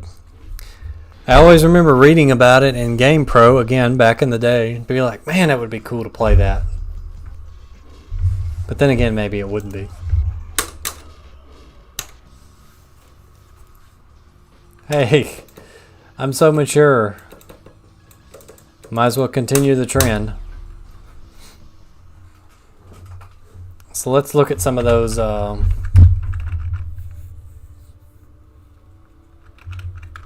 select character. Let's see who we got.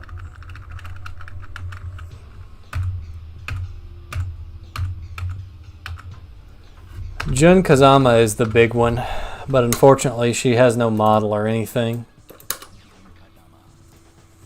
So see, she has a picture in the game, but she's Nina Williams, and I think that's going to be like Jin's moveset, maybe? Or Heihachi one. Still has Jun Kazama's voice.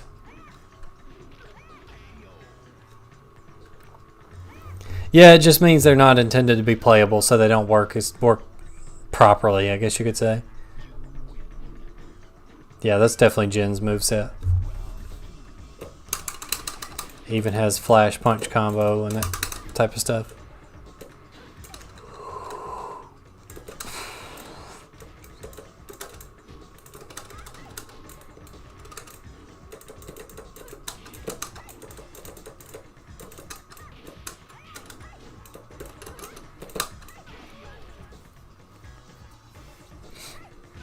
Yeah, we'll pause so we can get a better look at that unused graphic there. Yeah, Harada said on Twitter they were going to put Jun Kazama in this game, but they never got around to finishing it for whatever reason. Me and my brother picked that other Marvel Superheroes vs. Street Fighter for the PS1, and we made the right choice. Sure you did, Review Fox. Sure you did.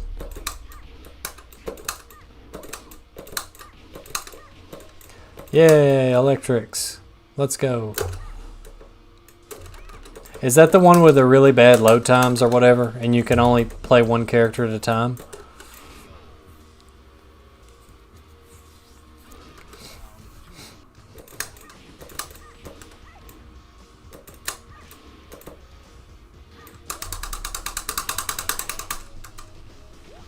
Oh, I didn't know Jin had a throw. Or is that a Jun thing?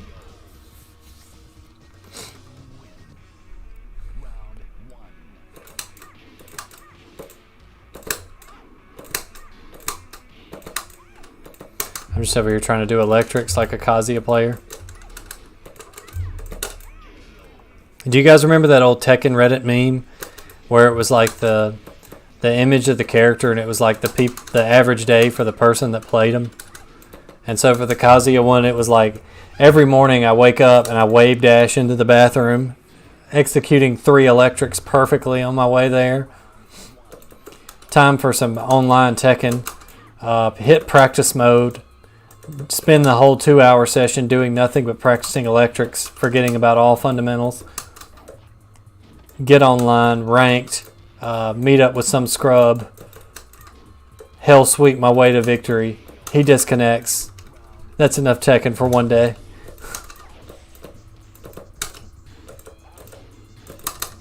And the Lee one was like, he missteps to the bathroom and does all that stuff, and then at the end he's just like waking up and be like, he just dreamed that Lee had good moves.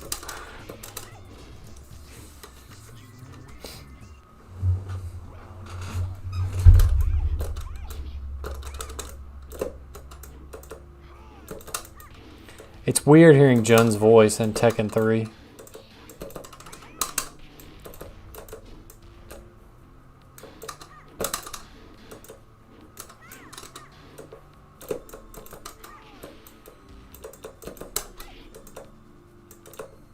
Brian Fury, that's another overrated character. I've never liked Brian Fury. But apparently he's like one of the series like mainstays.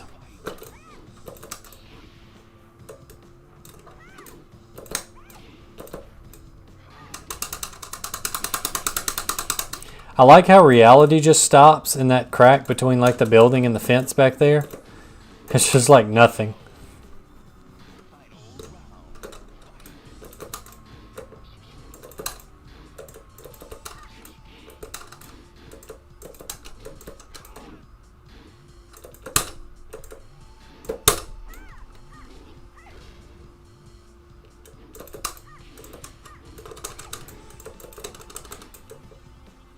No.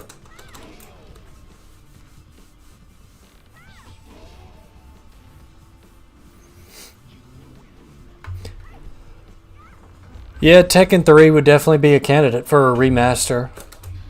But just with the way everything else with Tekken 7 is so popular, I doubt they'd come back to one of these old games. Because you would have to fix a lot of stuff to make these competitive viable. Tekken 3 would definitely be a good place to start, though.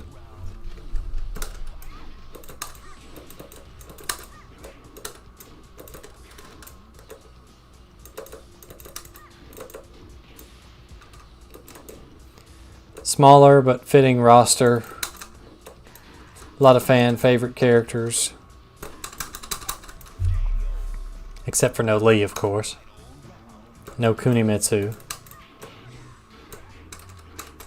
Don't you try to 10-hit me.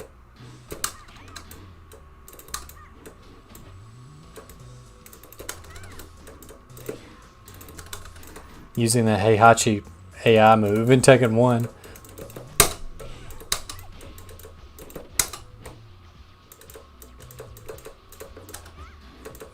Come on, punish him.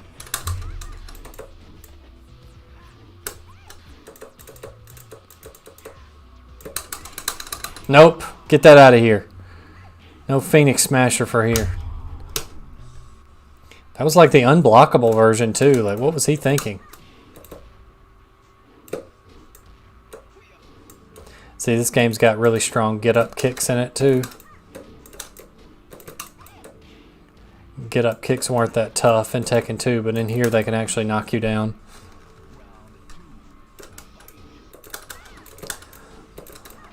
Lei Wulong, there's another annoying to fight against Tekken character. I was completely okay with him not being in Tekken 7. I just always knew he would come back to haunt me. Oh no, get up, get up.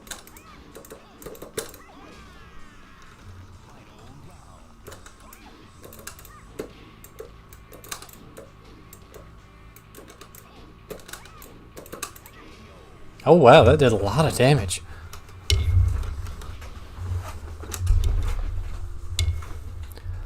It didn't say Jun, it said Jin. Ugh, it didn't say Jun. Get off the floor. I have a special hatred for characters that roll around on the floor. Lei Wulong is no exception. And I would get him on stage 7. You always get the hard characters on stage 7.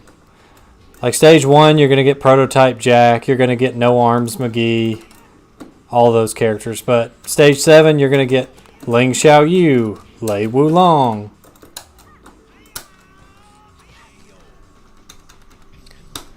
Well, I hope you get that job too, because that sounds pretty good.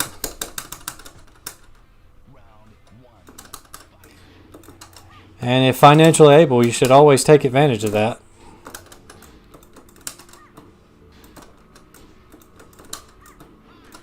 Just ducking all my electrics on reaction.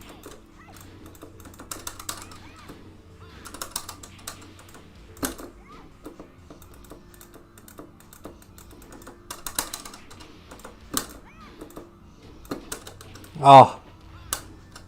Get out of here with Lei Wulong. Why don't you go lay down?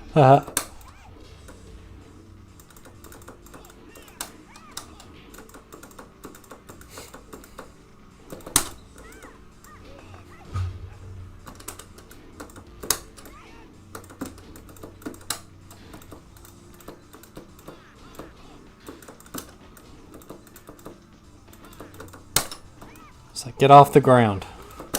Stand up.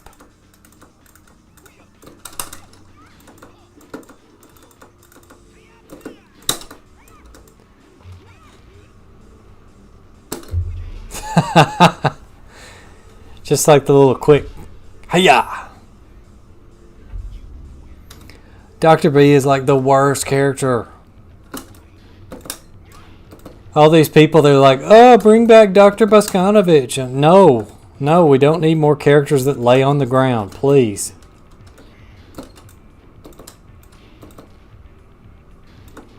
I want to say Main Man did a video about him too, but I didn't watch it. Because, you know, he showed up again in Tag 2.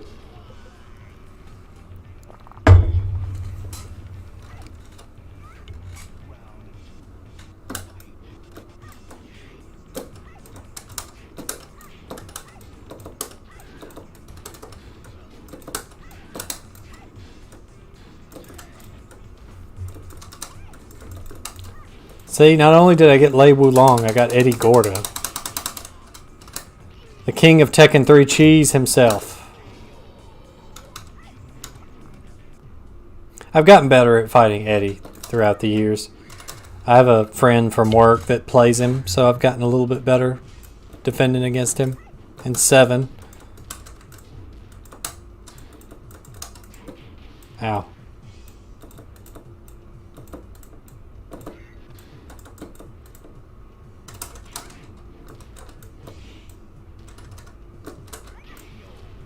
Stupid.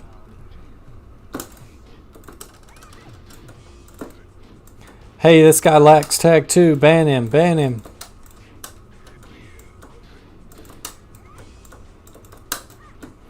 I was actually completely oblivious to all the hate for tag 2 until after its life cycle. Because I didn't really start getting into competitive Tekken like until 7.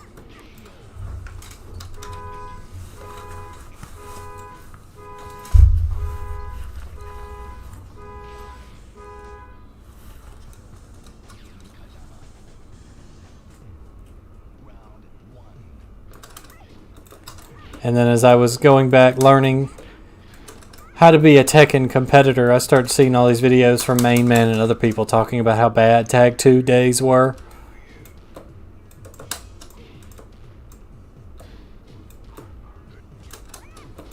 I do remember they had that Tekken like Federation or whatever it was that was like the online mode for Tekken Tag 2.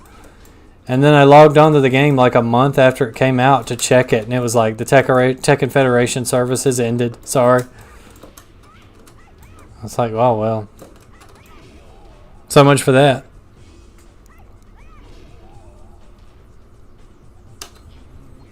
I don't even think I made it past Grandmaster in the last blue rank. I never even made it to green in Tag 2.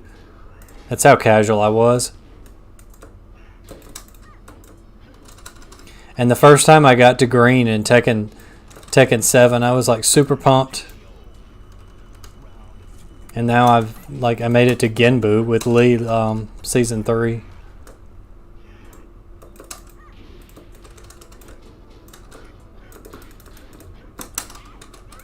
I could have punished that a lot harder.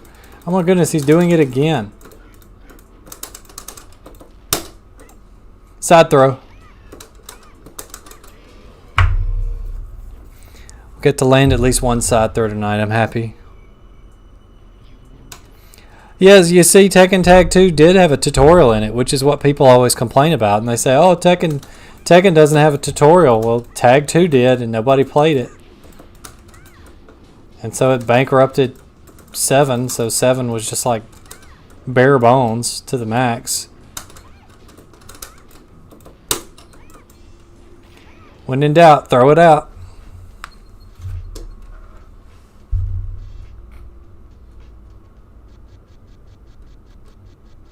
Yeah, I think Jun Kazama's going to give the game a hard time here. Yeah, see, it's that you can tell these games were built on the same logic because it's the same problem that 2 has when you play as Purple Suit Kazuya. We'll just enter some stuff.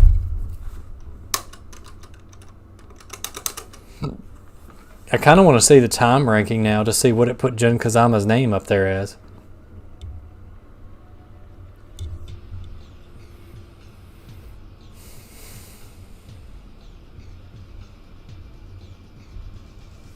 Gonna try to tell me that wasn't Jun Kazama's head. Yeah, right, Harada.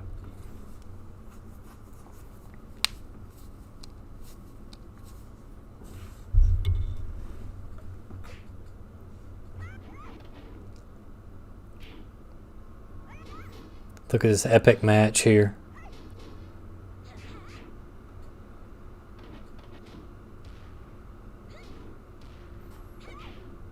Despite the bears and devil people, Tekken was pretty reserved. Like, you could come up and see this in the arcade and picture that fight happening in real life. But, like, you look at some of those old 3D fighters, like Starblade and Plasma Sword and all that old goofy stuff. Bloody Roar. That was another one with, like, weird characters.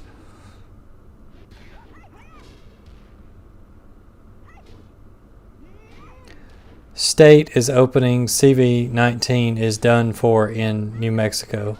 Oh, state is opening. COVID-19 is done for in New Mexico. That's good to hear. I'm glad to hear that it's settling down all across the world.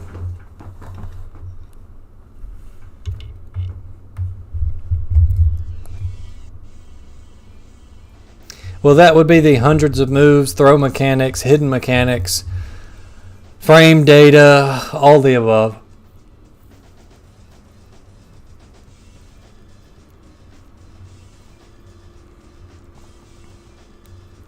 This was actually really impressive back in the day with the motion capture.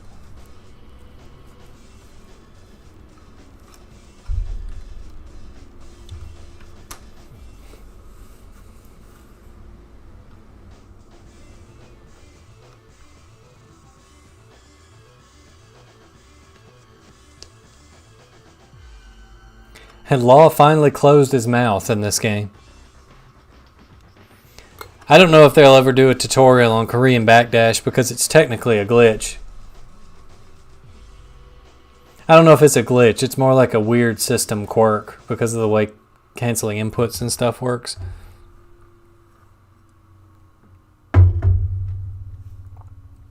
Okay, apparently I missed the screen, or it's going to come back eventually, but anyway, it's time for the Big Daddy now, and the time we have left.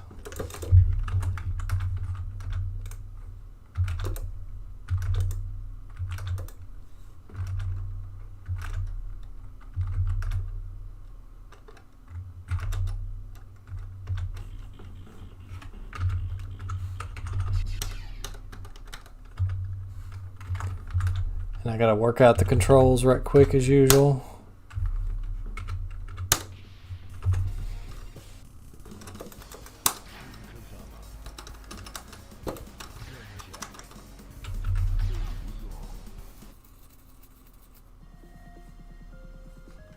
Try not to get salty.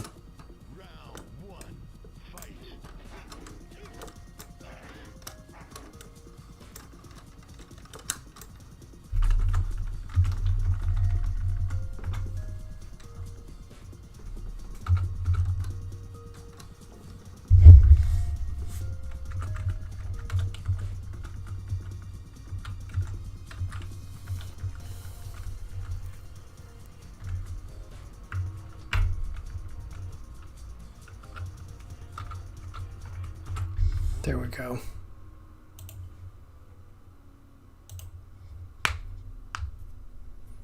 Yeah, the days are long, but the years are fast, as they say. All right, here's the game right here, guys. I used to work at an arcade in high school. It's more like a pool hall, but it had this game. I can't tell you how many times I played through this. Probably at least once with every character. I remember when I got a PS2, Tekken Tag Tournament was like one of the first games I got. And my mind was just blown at the graphical upgrade and how sharp it looked. The music was amazing, the gameplay was amazing, the whole thing was amazing. I'm not sure that... Oh, look at Lee's... I guess it'd be his right. Look at his right leg when he does that rising 3 kick. I don't think your leg's supposed to bend that way.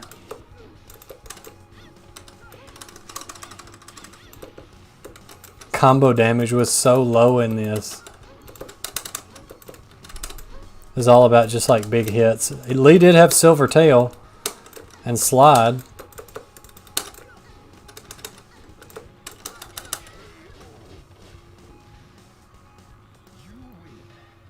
Hit Mega Man lag. He had silver whip, but he's got no extension, so there's no forward 4-3. Definitely no forward 1 or forward 4-1.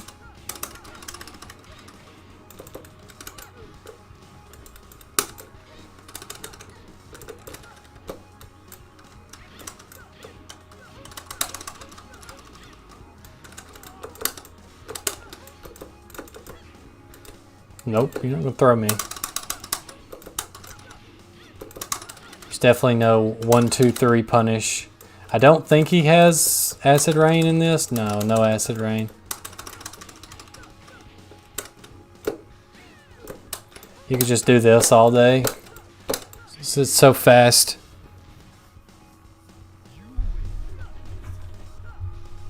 I never played any of the Legends games. I have played through all the original, like 6 on the NES.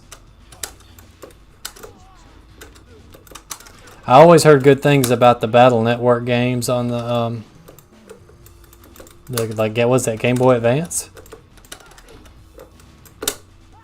Oh yeah, look at that.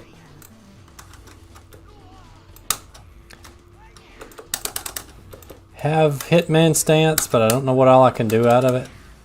That's not a power crush, because power crushes weren't in this game. Kunimitsu still has that move. It's one of her tracking moves now. Mama Kuni.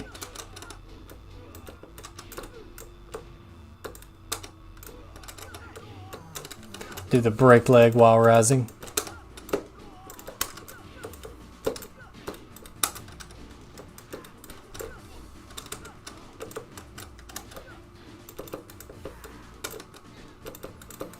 Lee's old while running. 3-4 sucks.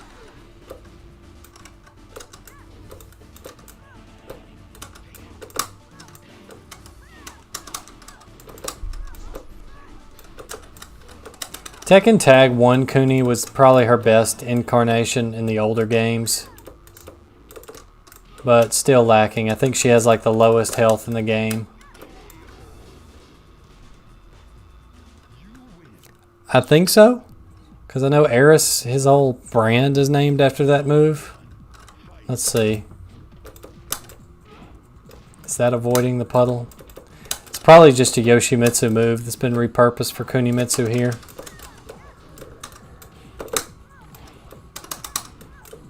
I don't really know any combos with her. I barely remember her moves in this. You just can't really play her.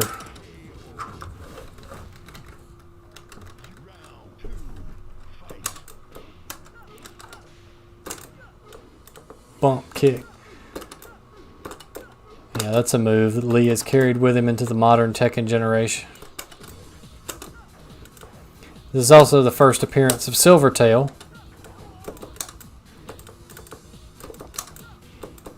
I'm guessing that the Tekken Tag is literally just Tekken 3 with a tag mechanic and new characters.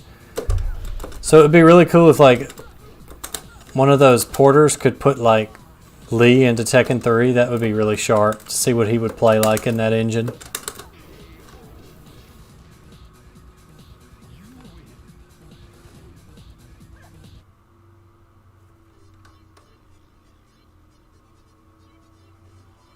Oos!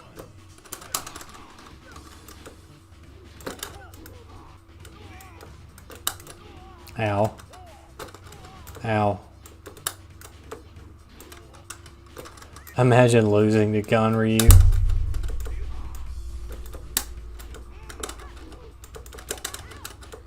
Ow!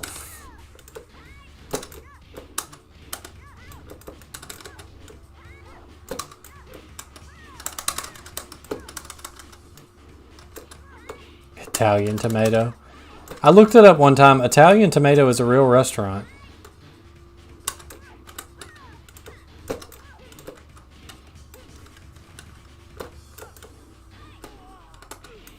Can opener. It's still just as annoying.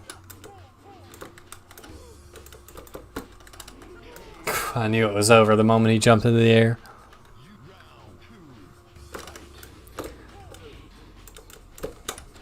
Skyrocket. You mean that?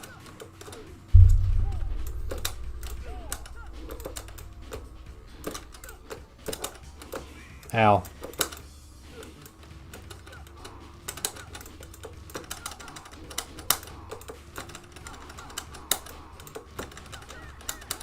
This is the strat right here, guys. Just do this. Hit them with a high to reset the computer. Down 4, 4, 4, 4, 4. Tag battle. I don't know why it says tag battle when it's like round 3 or a 1-round match. You would think it would be like single match, but it's like tag battle.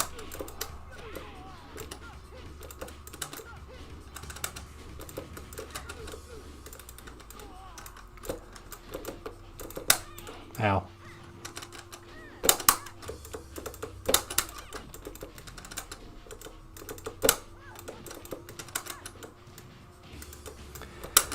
I wish I'd been involved in the competitive scene during the days of Tag 1. That would have been fun. Tag 1 is just broken enough that it was insane, but not so broken you couldn't play it and have fun. Unless the opponent was Devil, of course.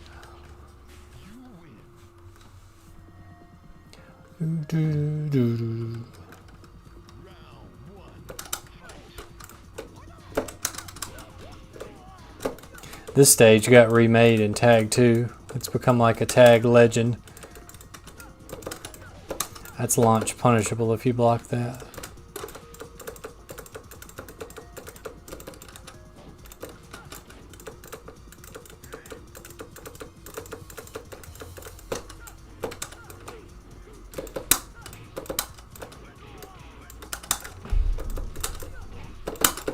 Ow.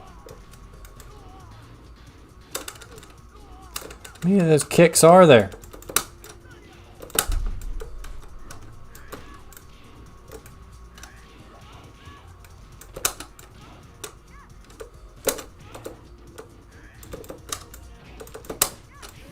Oh no.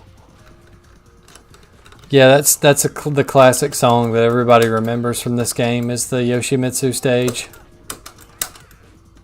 Oh, did you see that? I just broke a throw in early Tekken. Truly, I'm a champion among men. However, I could not launch a whiffed point-blank range flip kick.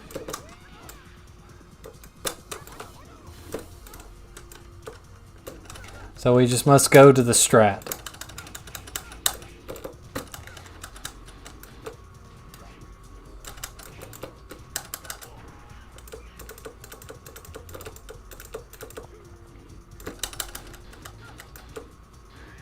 Ah. No, I didn't need to walk into that. Back throw him, Cooney. Goodness. Why is Lee out? No.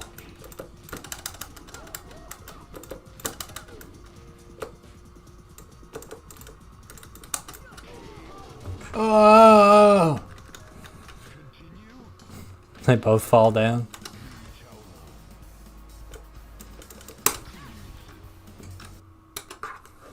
Robert Belgrade did the voice for Tag Tournament 1 as well.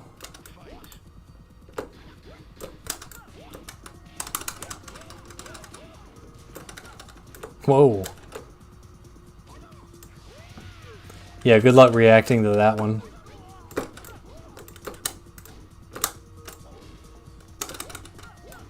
Can I do shin to head kick in this? Yeah, you can.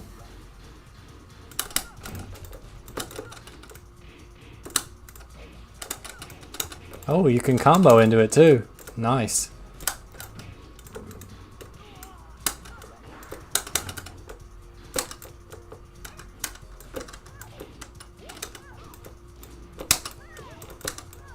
Oh, nice. Yeah, that was one of those GameStop trades.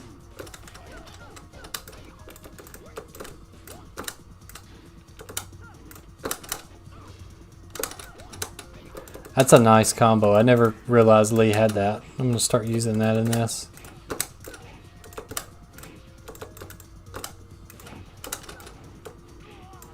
But maybe it's only on counter hit because they have to go up really high for you to get it.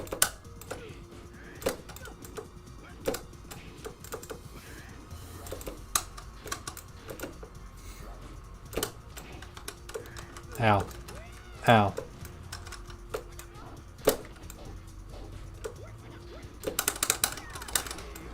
I can do Shaolin spin kicks too, Forest Law.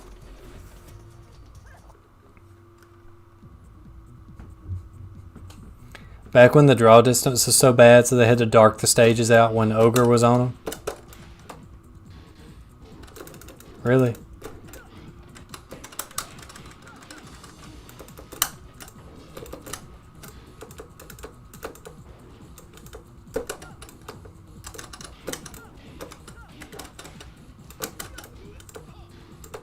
Oh boy, characters that lay on the ground.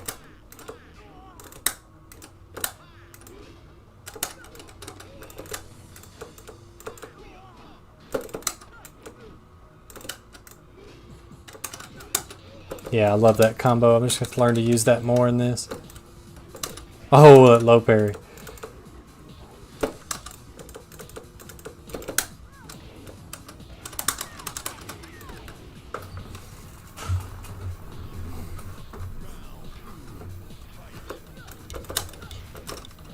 Ow.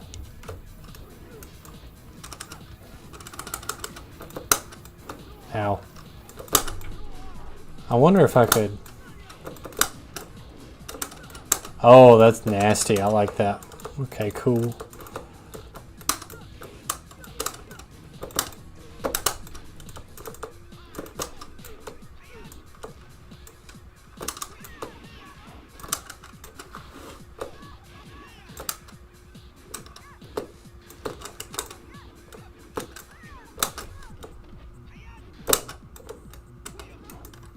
Off the floor, Lei Wulong. Not really sure what the physics were in that situation, but okay. The strat. Let's go. It even works on ogres. It's all ogre now.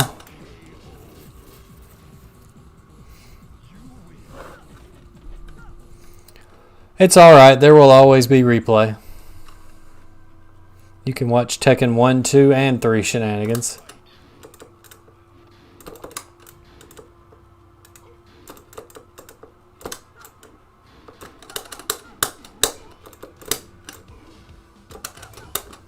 Yeah, I love that new combo there.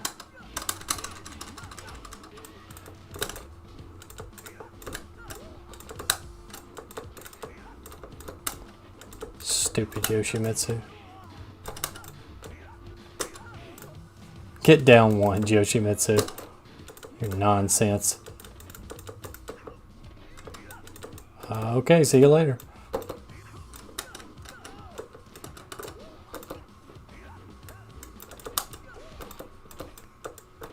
Yoshi's such a lab character. Like, you just really have to, with every character you play, you have to get Yoshimitsu, go into training mode, and figure out, okay, when he does his stupid stance nonsense, what will hit?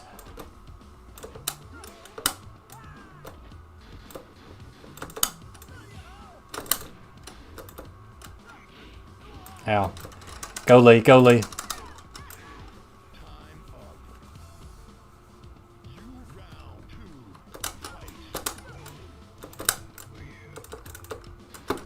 Ow.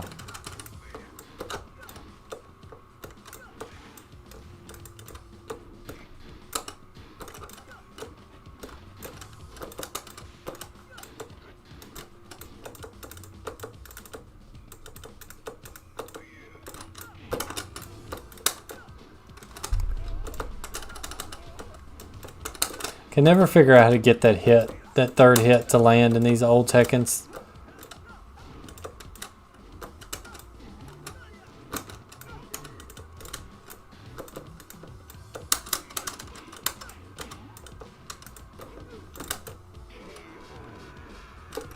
And up he goes.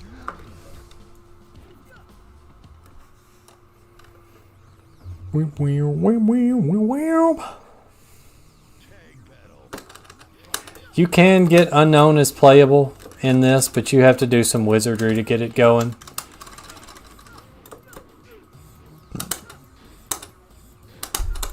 Because I think it's her like moveset swapping screws with the game and causes crashes.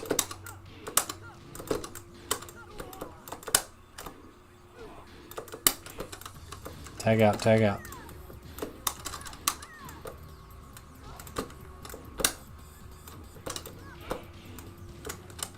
Ow.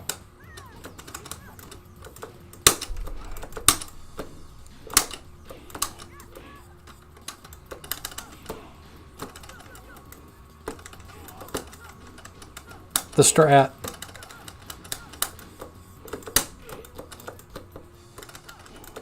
I wonder what character she's imitating.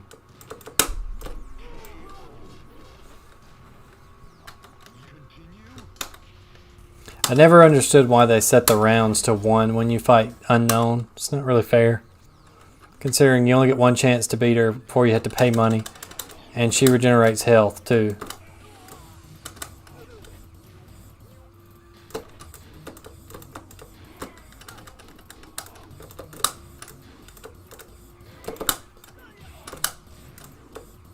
Oh no.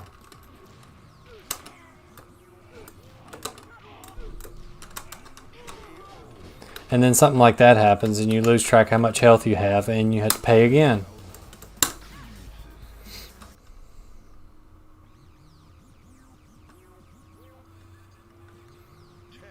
Oh, that's a good point. That's probably... Then it's extremely annoying that in Tekken 5 DR on the PSP, there's like a training challenge where you have to land all of your character's moves and combos. And that one is nearly impossible, if not impossible to land, because it's counter, like you said. It's probably like will Lee or won't Lee do the 3rd hit type thing.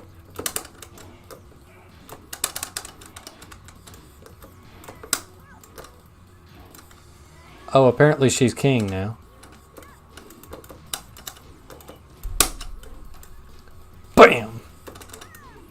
Kick it up a notch. Bam! Kick it up a notch. Bam! Got thrown. I'ma throw you.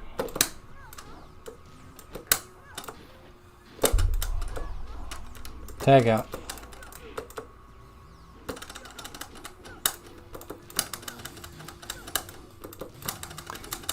No, no, no, no.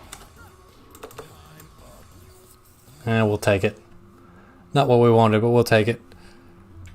Very clever, Nam. Yeah, more like very good way to steal people's money, Namco. Way to go. Oh, there's Katsuhiro Harada right up there under project directors this time. He's worked his way up. You win.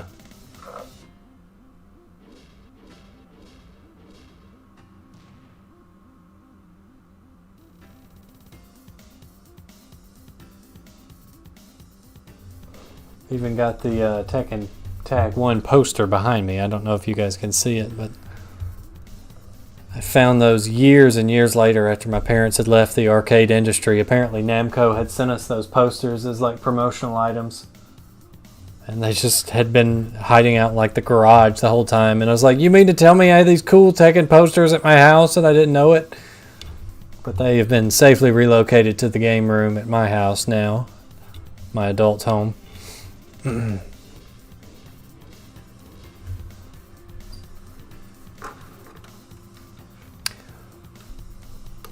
Yeah, folks, the few viewers we've had tonight, let's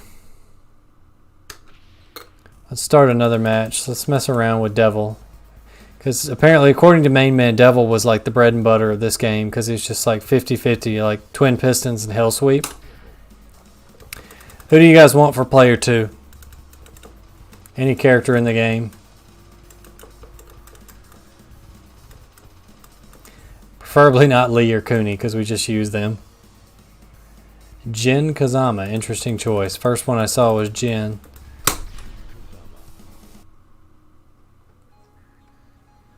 So apparently you could just beat the whole game or play against players with just Twin Pistons and then mix it up with a Hell Sweep. Which makes sense because Devil has the really good Twin Pistons. I don't think Jin even has that. No, he's just got like the broken piston or whatever.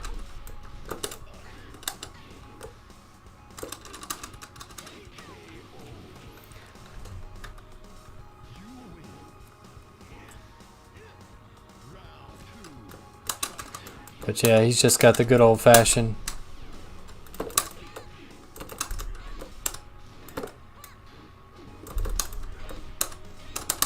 And electric, of course.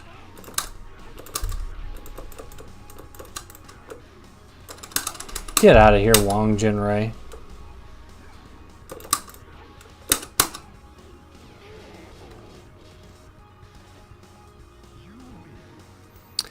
Hey, look who's back. It's been a long time. Yeah, my viewership has done a lot better lately. Since I started consistent live streams, the algorithm has been very friendly to me.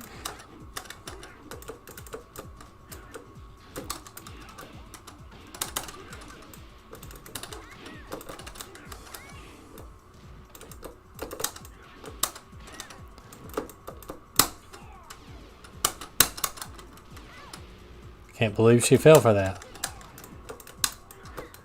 I need to go through his move list and see what new moves Devil got for Tag 1. Because in Tekken 2, he's pretty much just Kazuya from Tekken 1 with lasers. I hate they took his big wings away for like blocking. That was always really cool animation.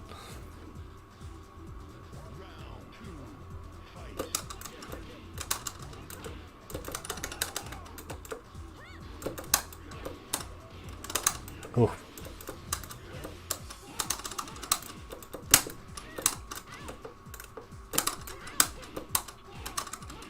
And that's probably safe too, if I had to guess, knowing old Tekken. This launching 2-hit mid is probably completely safe.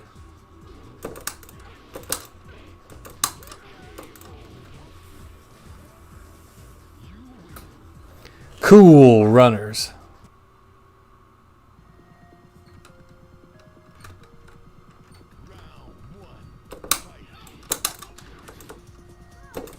Nope.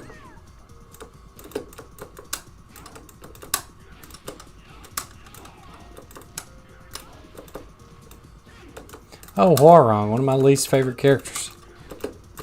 Ain't got a reason? Well, I do.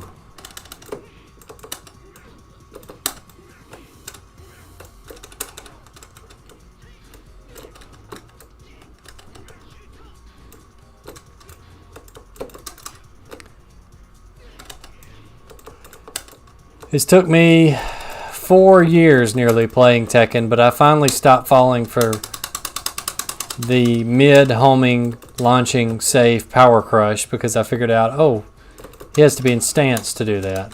Maybe I should not go close to him when he's in that stance. And if you do that, your average Huarong won't know what to do because they're so used to people just running in.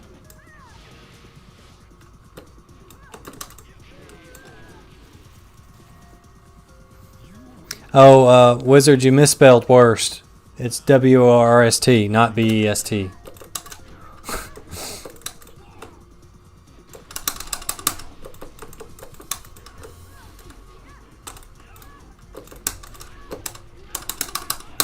Now, if you like Huarong, that's cool. I've just never been a fan of him. He's kind of goofy, like attitude-wise. There was a lady I used to play with in high school. She really loved Huarong and would use him all the time.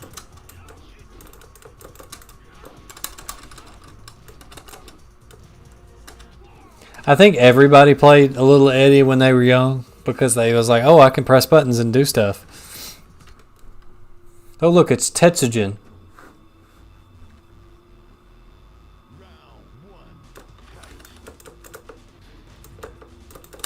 I didn't realize Final Fight was that bad of a game to 1 credit clear. But I've never tried to 1 credit clear it, so.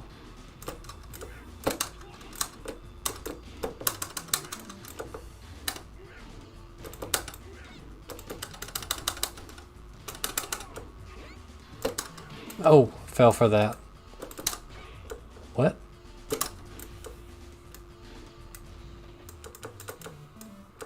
Nope. I should just shoot her with laser beams when she tries to do AOP. Oh, we got a tag.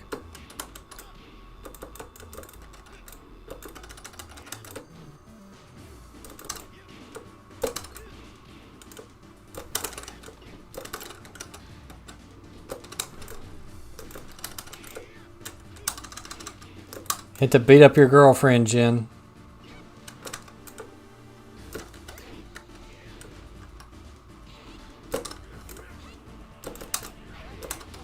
Again, completely safe.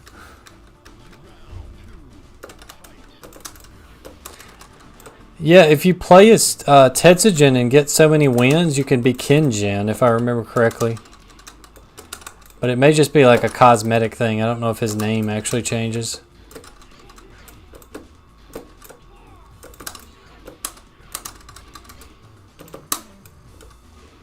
Oh, that was a cool move.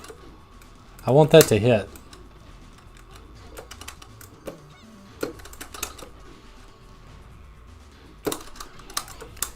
Do not turn your back to twin pistons.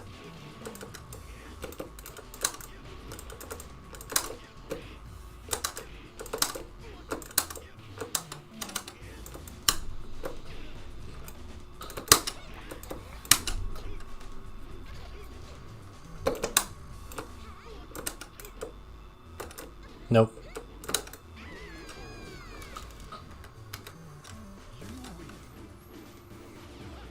Devils, meanwhile, just back there shooting laser beams into the air.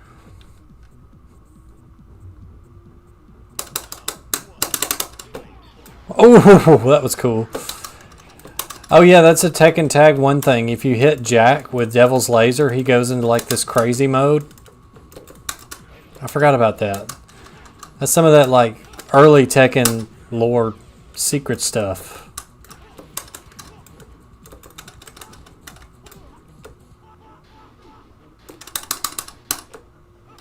Ooh.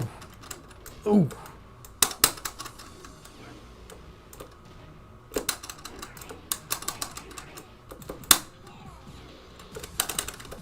Ow.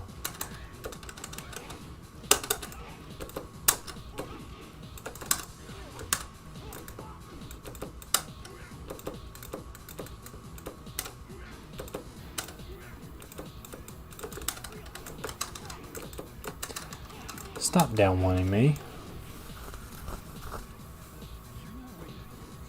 Alex is probably my favorite because he just like jumps in front of the screen and just like thrusts his crotch at you while making dinosaur noises. It's amazing. Yeah, here he goes. Only Jack will do that, or Jack variations.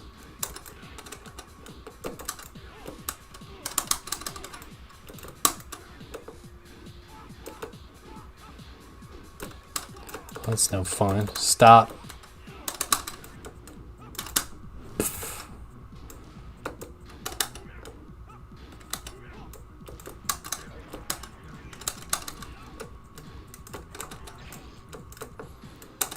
Yeah, I gotta post that video in chat after the stream about how terrible Prototype Jack is. He'll be in the Discord.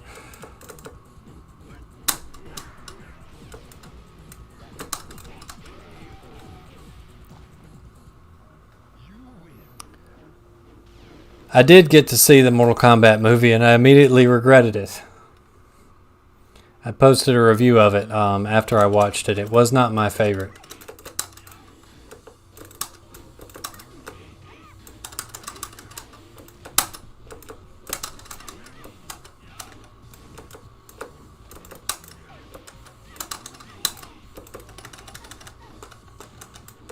Oh, Paul. Phoenix Smasher. Still killing scrubs 20 years later.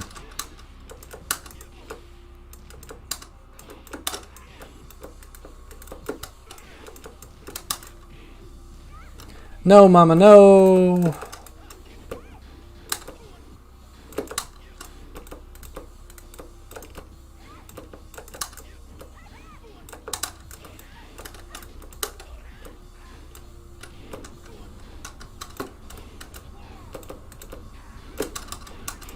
Dead.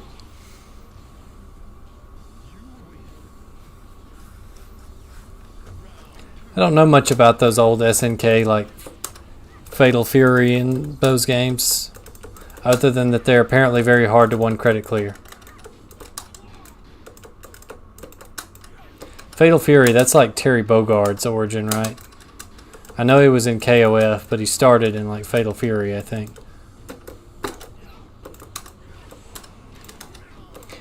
Other than King of Fighters, I was never just a big SNK guy. Crap, that reminds me. We got to play Fight Fever on stream. Maybe we'll do that next week.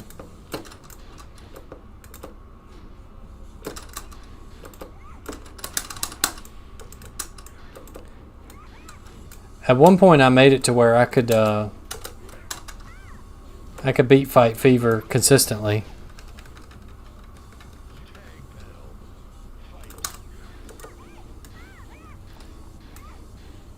Yeah, I just blocked that 10 string. What?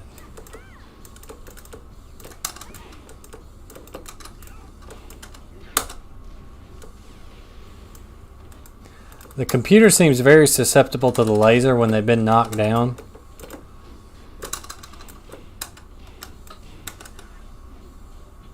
Tricked you. Heck yeah, we do, Rasmus. That's it. We're playing Fight Fever next week. That's what we're going to do. I don't know for how long we'll play Fight Fever, but we're going to play Fight Fever. Like, it's going to happen.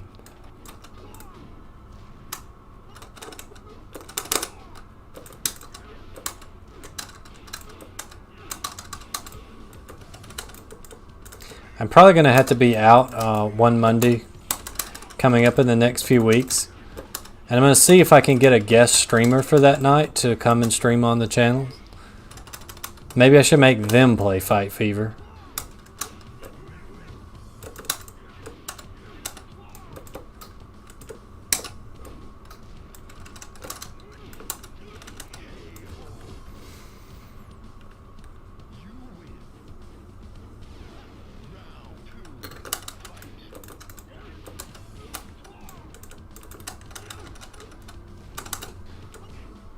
Interesting that Devil considers Kazi a rival in this game.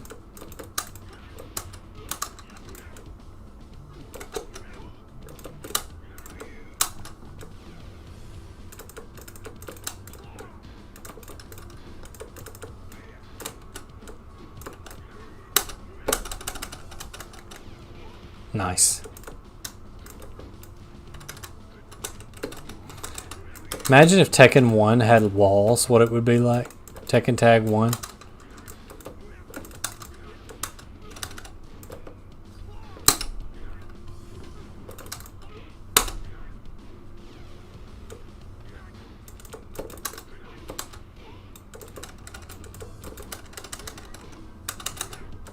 Oh no. Ow.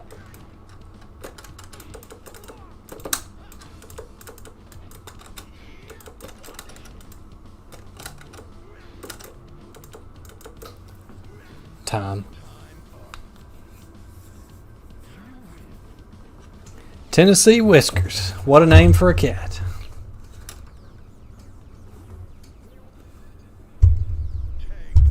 Tag battle.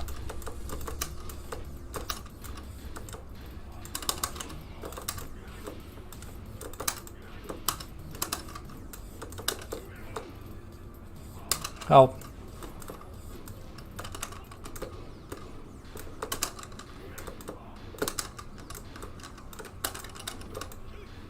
That was convenient.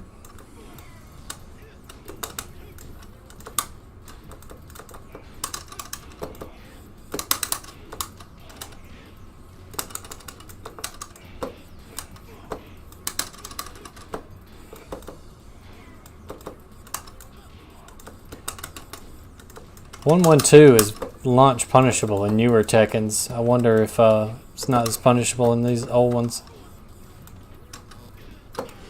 Oh, how did that kill?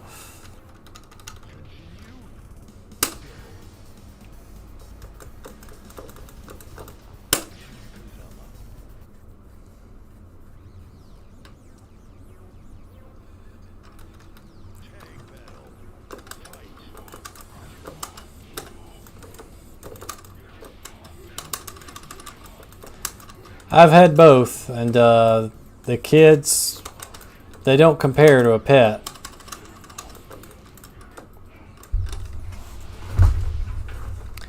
And it's kind of like having had pets before I had kids.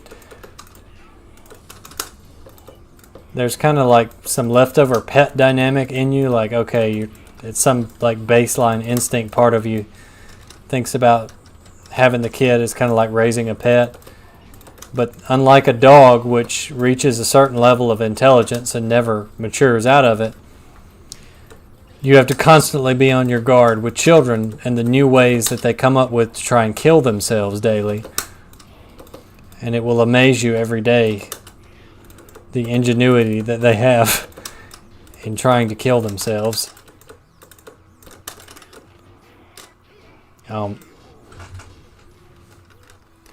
That's one of Bruce Irving's strings. It's really good.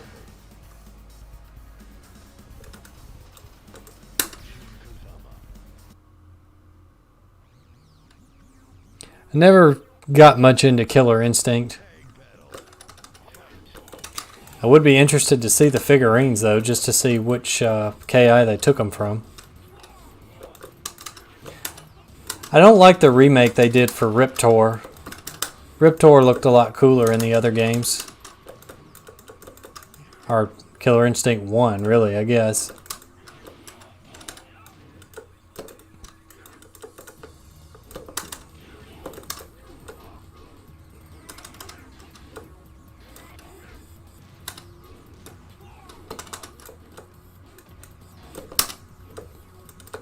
It says instantly duck throws.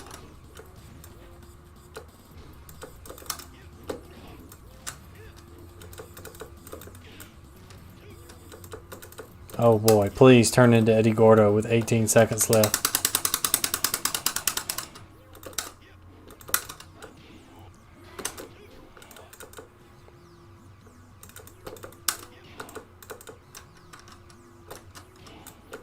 Up.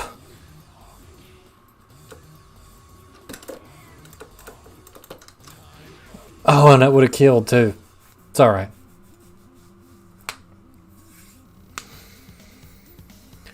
Just get married, my man. If you want to have kids, get married. That's the best time. You don't want to be in a loose situation. You want to be in a committed relationship, extremely stable environment, and just bring the kids along for the ride, however many of them you end up with. It's the way to do it.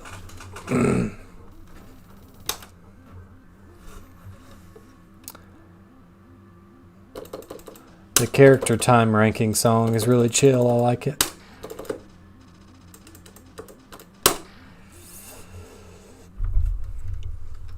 Let's mess around right quick. Let's see if we can find disable blocking. Yeah, that's nice.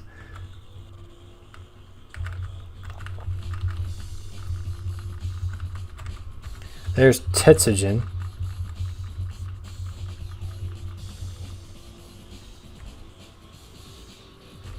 And I want to say maybe Tetsugen's alternate outfit is special. I don't know.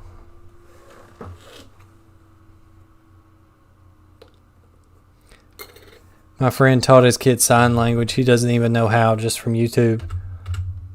Yeah, it crashed because he doesn't have a costume. Yeah, that's the thing. I studied language in college, and they always taught us that children learn languages faster than adults, like that, because their brain, it's basically like the theory, at least when I was still in college, was that you had this thing in your brain called the language acquisition device, and basically what it was, when a child is born, their brain basically sets about learning the language of their parents. It's like top priority, because it's like, oh, we got to communicate with people or we're not going to make it. But about the time you hit puberty, your language acquisition device shuts off because you're worried about like chasing women and that kind of stuff, finding a romantic partner. But basically, like little kids, like you teach them languages, even sign language, they'll learn it. It's really fascinating the way humans are just like programmed to do language. It's just kind of a thing. Like there's like the American or whatever standard sign language, and then there's also Nicaraguan sign language, because there was this community that just shipped all their deaf people off, and so over time they formed their own language out of like, it's just in our blood to communicate and build languages. So they did, and so now you have the standard sign language and Nicaraguan sign language. Super neat stuff, fascinating stuff. Yeah, we pretty much are. I would like to play Unknown, but the last I checked, you had to use a special code for Unknown or she crashes the game. Walk through opponent. Where would I go?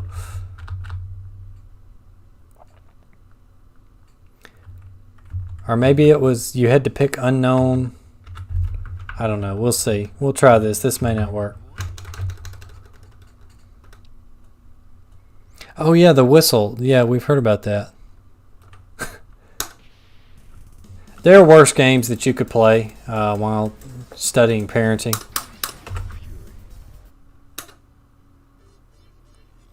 Okay, yeah, we got Unknown, but let's see if it... See, you don't get the wolf.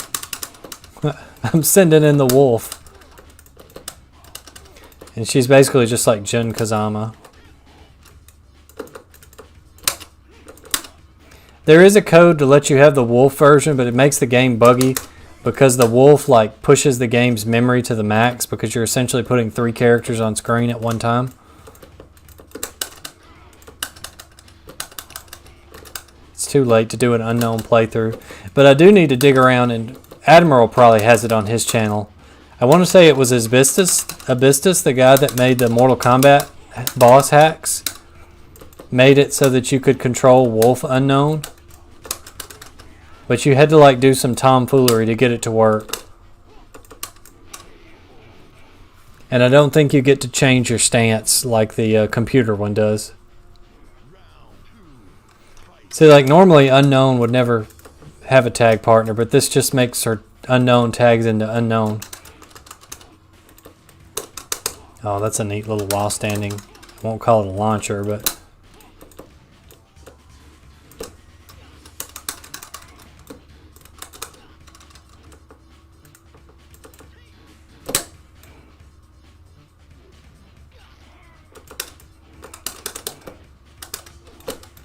I don't know any Jun Kazama moves.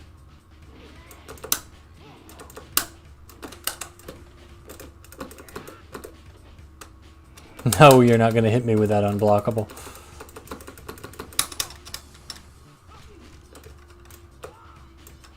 He tried it again. The gall of this man. Joke's on him. He's not in Tekken 7, so nobody cares about Bayek. Oh, thank you. Appreciate that. It's a good Father's Day, actually. Back 3444. Yep, she has that. She's literally just like even the computer one, when the computer first brings out Unknown, she will always start on Jun Kazama every time. There's definitely some connection between Unknown and Jun, but I think they're content to just leave it a mystery. Because, I mean, in Tag 2, she straight up turns into Unknown.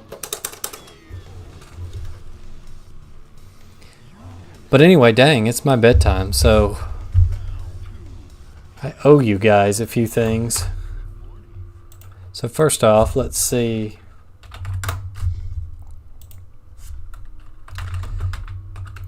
Main Man Swee, who hopes you're all doing awesome as always. Prototype Jack.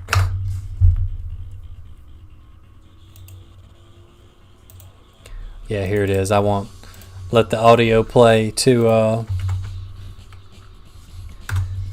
I've liked all the Bruce Lee movies that I've seen. I just not, just not super crazy old martial arts movie guy. I tend to watch them when I find them. Anytime I catch one on, and I actually own Enter the Dragon. That's probably my favorite Bruce Lee movie, but I've seen a few of the others. But they're all entertaining. Let's see here. I'll post this in the Discord as well. This is the one I was talking about, yeah. And if you're not in the Torensu Discord, please drop by. We'd love to have you. I'll post a link now with no limit and never supposed to expire. So if you're watching this later, you can go and check it out. Here's the Discord. Join up. Sometimes I'll post polls, memes, and funny content in there. You can talk about what you'd like to see on the stream, the latest stream, and we just chill out and talk about games and stuff. We've been going a year or two now, and we've never had to ban anybody, so that's wonderful. Don't be the first. Anyway, thanks everybody so much for stopping by. Special thanks to Review Fox for being my first ever donator. I'm still in awe of that. Thanks for all you regulars, Rasmus, Jaime, all you guys are the best. Wizard, thanks for stopping by again. You're a cool dude. I appreciate you all. Have a good night, everybody.